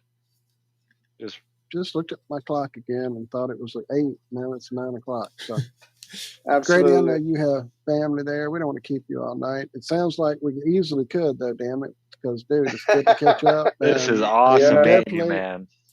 you definitely are one of the Definitely, family. man. I Definitely. feel it all around here in the group. So it's good Yeah, to meet. thank y'all for having me, man. It was a blast. Yeah, Cami's I'm usually eager a to lot share. more talkative, but it was a rough week. Yeah, they've had a They had a rough. loss in the family. So Lots Oh of man, I'm love so going sorry. out there. I'm so Yeah, sorry. lots of love to you guys at the Knodel house. Big hugs all around, guys. You know how much we love you, and definitely our prayers are with y'all. Best Big time. wishes to you guys, man. But Yeah, yeah, it man. was- Now that you're I was just gonna say it was so cool meeting you. I Thank you. enjoyed this a Ditto. lot tonight, man. This was fun. Ditto. Yeah, You guys well, are. now you that guys you've are been awesome. here, that key you have is an infinite key. It never unlocks. I mean, it never stops unlocking that door you came through. So if you're Okay. around and like we'll work on your schedule, but anytime you're around and you see us just floundering like a bunch of dumbasses talking about completely nothing, and you think you can help, hop in, man, because we are definitely. it happens. It happens quite a bit. Absolutely. We love to have help. We love to have help. Roger that. Roger More that. than I could have imagined. Thank you so much for being giving, being open, being accepting of our lunatic ideas, and the questions you asked were really great, man. I appreciate it. And anything else that you want to talk about any other time, I'm gonna get you a number as soon as we get off the live part here. I looked to see if maybe I still had it from 10 years ago, but I don't. So we'll get that. No, I'm gonna get it to you, and cool I'm deal. gonna get you one I of sent these you- jars, man. Oh, sweet, dude. In the Facebook Messenger, I linked you to the Grounded Extract site. Like I said, James, Naja, and his family, amazing healers. He's raising a whole little crew of warriors there that I know are going to do some amazing shit going forward for this world. So, yeah, he's a great, beautiful Awesome. dude. I definitely want to get you guys talking soon. Y'all, I think we'll hit it off as well. Roger that. I linked you to my personal little favorite product of his, so go check it out when you Okay. can. And like I said, dude, it was great catching up. Thank you so much. Same here, gentlemen. Yeah, Hang and on please get some binoculars or something while you're out there on those oil rigs. Oh, yeah, Just no take a shit, look right. at how far you can No actually shit. see, and then go, figure out how far you are, and go look it up on. Just type in Earth Curve Calculator. There's all kinds of them that'll pop up. AutoCAD is a great one to use. That's legit. That's legit. Yeah. As fuck, And it's right? all going to come out the same. 8 inches per mile squared is actually giving the curve a little bit more. The benefit of the doubt. The benefit of the doubt. That's why we use that one. Yeah. Because it's the one easy. that curves the least. And it's short. And it's short and easy, and everybody can do that math. Sort of Yeah, convenient. so you asked about it, and I love it when people ask, and you're I'm open. gonna check that out. You have an open Because mind. we have binoculars everywhere out there. Yeah. And they've lied to us about so much already. They have. So And when just I'm in the helicopter, like 5,000 feet up, it's like I look around and I'm like, man, it ain't curving. I can see a long way. Even in the jets I've Way out. flown in, and I've been in the Chinook helicopters in the military, and that's like in the in the top of the clouds, like 40,000 feet up, and Wow, Yeah. that'd be so It's just- cool. it's just nothing. It's just flat. It's As far as you can see, it's crazy, isn't it? just flat line, straight line. You know, Flat line, and it's flat you're so line. high, up that it looks like space Mm-hmm. above you. You know, it's dark. It looks like space up there, and it is just Earth. You know, as So far where's as you all can that see. sunlight go? You know, goddamn. Yeah, there's Anyway, let's some- not start I down don't there. know. Right. I hate them. I hate them for not being truthful, but you know, it's one of those uncontrollables. I'm gonna just keep trying to get my Yeah. energy right. There you go. There you go. And it definitely Yeah. feels like you're on a great path, Be man. able to love to touch somebody and just heal them with the touch, and then you got to worry about getting famous and the whole people hunting you, groupies, It- who don't if like you- groupies, If it ever It's comes hard, to dude. that, you got to just get you like a Evangelical bunch of hook. disguises, and you just walk from place to place and be like, okay, you're healed, and then put on a new disguise and walk somewhere I'm else. a slap. You don't even need it. You don't even need to hit them on slap people. If I can heal you, I'm slapping the shit out. Just Ow! pow! Ow! You're healed. You're healed. But that hurts. Yeah, Oh, it'll be fine. man. Well, gentlemen, I want to wish y'all a good night, man. I'm about to go. Thank you, Grady. Go Grady, it finish was up the night with the lady. Great pleasure. Absolutely. Man. Tell her Great thank pleasure. you for sharing. We appreciate it. Letting Absolutely. you have Yes. some time with her. Okay. And I'll hit you up Absolutely. again for some future plans with all this craziness. Yeah, you got to thank come back sir. and hang out, man. This was too much. Absolutely, dude. Definitely. This was a blast. I had a blast. Awesome. Good thing. Good thing. All right, Thank you, man. Brad. Y'all take it Take easy. care. All right, behave take care, yourself. brother. Take care. Oh, good stuffs. What good stuffs? I like him, Walter. Yep. Dude, I'm still broken inside that I've known him as long as I've known him. And I've known Damascus as long as I've known Damascus. And yet never the twain shall meet. Because they truly were two different worlds of mine. Like I said, Miguel and Stephen and all that crew in Lafayette and hanging out and Halo LAN parties and partying and cutting up. And, and then Mike's. Anyway, long story. Lots of stuff happening in around. And then met Damascus and his crew through my buddy Drew and Michelle and their crew, the band and all that. So it was a whole different group of folks. I had no clue until tonight. That's mind blowing. Did you see? Damascus said it in chat. I saw he was like, I didn't know Grady knew my cousin, Walt knew my cousin Grady. So yeah. Awesome. Did you see his eyes light up when he found out how much the Earth is supposed to curve at 10 miles? Yeah, I know that realization. I That was saw it Yeah. right there. He's a flat earther. He doesn't know it. Maybe he don't know it just quite yet. But yeah, he's too smart and too honest. You can tell he's not going to lie to himself and say refraction. I don't see that happening. No, I don't think so. He's going to work this out in his head now. Oh, I'm sorry. I just saw chat. Connie's giving me the smirk alert. I've just been real happy and smiling all through this show, lovely. And glad you're here, Connie. We've Yep. been missing you lately. Same. I come was hang thinking the out same with thing. us. Like, I haven't seen Connie in a hot minute. Good to see her. No, man. Good to see all you folks coming over, following us over to our backup channel. Over to our bad boy channel. I saw some people asking about sending links and things earlier. We will get as many of you re-wrenched. Yeah, that's the word, Walker. Well, we'll get you guys right, I promise. De-unwrenched. There you go. Wow, I'm getting lost in playing back up on the chat. I need to stop. Yeah, I've not looked in a hot minute, but I really do I appreciate all didn't you because I guys. was wrapped up and catching up with Grady, like I said. Yeah, that was great. Yeah, what a cool Great. guy. That was great. Yeah, I reckon we'll just get out of here then. All right. Love you guys. Love y'all. We'll see you back here on Tuesday morning for the Ironworks. Or you might find us over there on truthfrequencyradio.com, tfrlive.com, Facebook, Twitter, DLive, Odyssey, definitely Rockfin. Everybody heading over to Rockfin.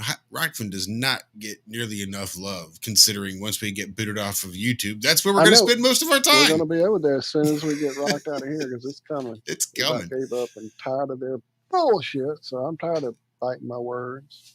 I just didn't want Grady's first appearance to get us knocked off live, so I tried to.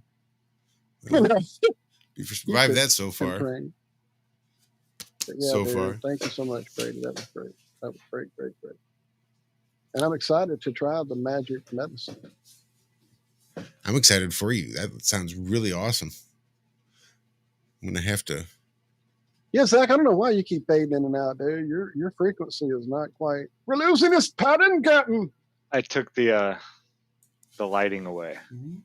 So now it's the light from behind the green screen back here coming in this way. Now that's why you see that big glare. And yeah. Oh, if I stand up, I go away. Boop. Shows you that I'm CGI. I'm not really here. Boop. Boop. Well, wait, where are you, Connie? Where are you, Connie? I just saw you say you're coming to visit. Come see us. It's magic. It's sorceries. Yeah, we're wizards. Wizards we are. All right, The wizard is a wizard who will serve. And I think we can hopefully do this with sound. Be sure that I hear it. Yeah, so do I. Not that means a damn thing. I think everybody else should be hearing it this time.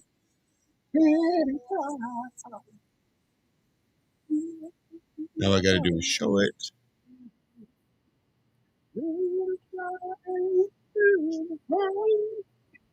You're not muted, Walter. Oh, shit. Thank you.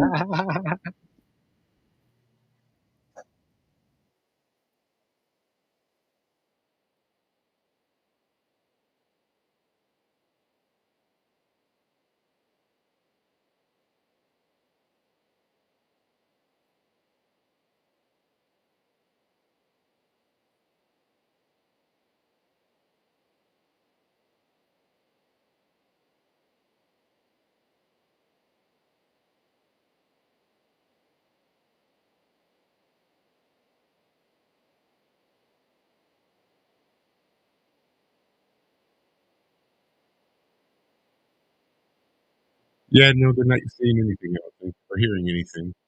Now, I don't know what it is. I definitely hit share computer sound on there. All right, I'll do it this time. Stop if you got, and I'll do it. See if that does anything. God, that pisses me off. What have they fucking changed? You dumb No thumb for you. people. You silly humans. That's why I prefer bunnies. Bunnies are so much cooler.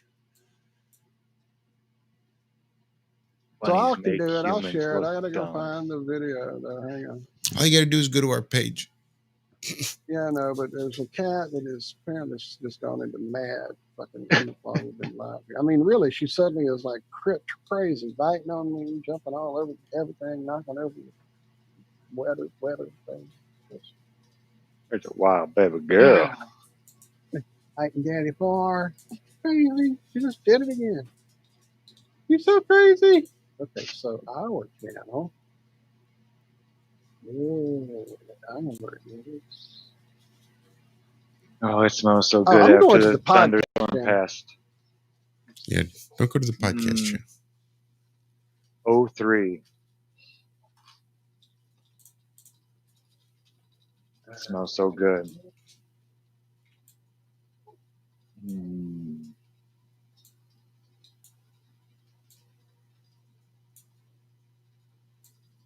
Oh, good Lord. Where is it? It's right there on the homepage. Home page. All I can see, it must be a home page for returning subscribers.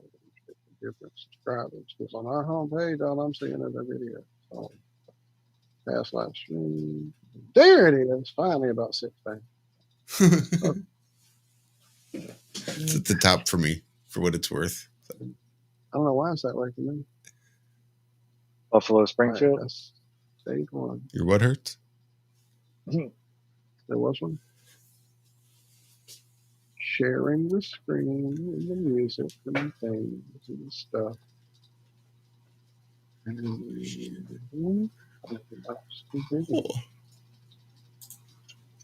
there it is. There we go. There we go. Beautiful.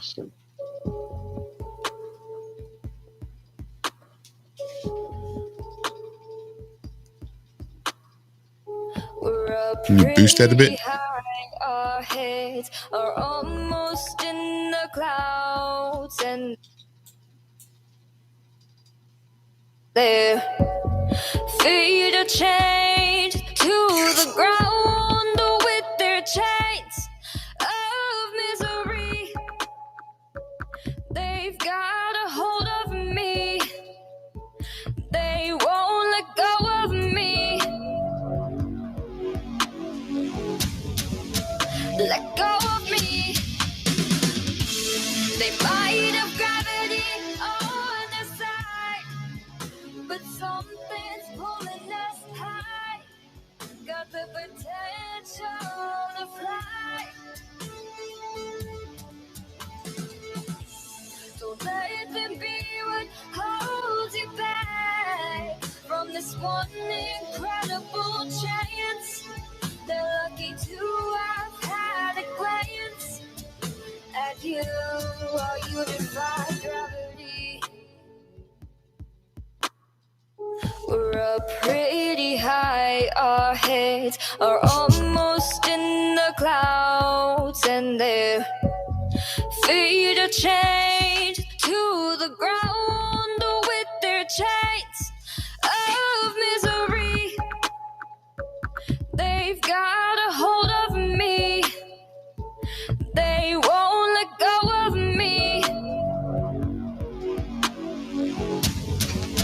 Let go of me.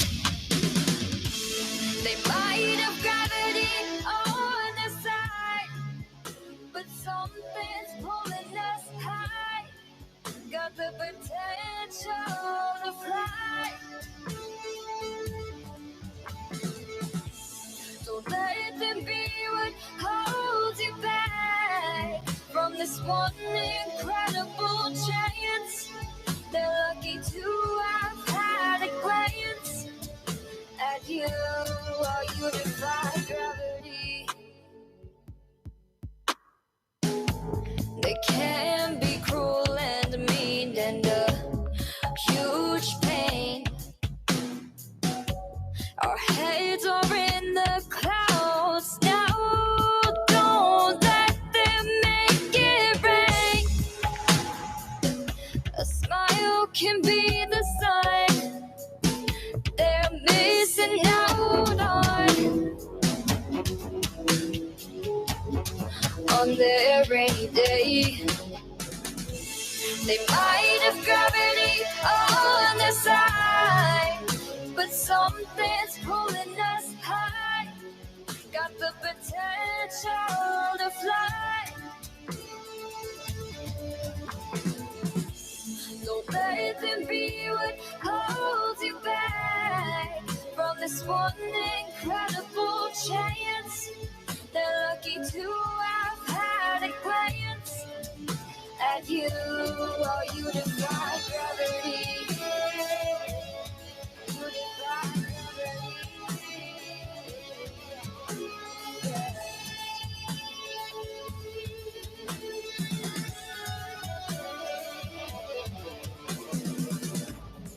They say we aren't strong enough.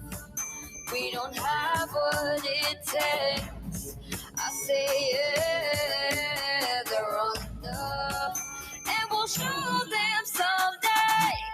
They might have gravity on their side, but something's pulling us high. Got the potential to fly. Oh yeah, don't let them be what holds you back from this one incredible chance. They're lucky to have had a glance at you while you defy gravity. You defy gravity. You defy gravity. Yeah, yeah.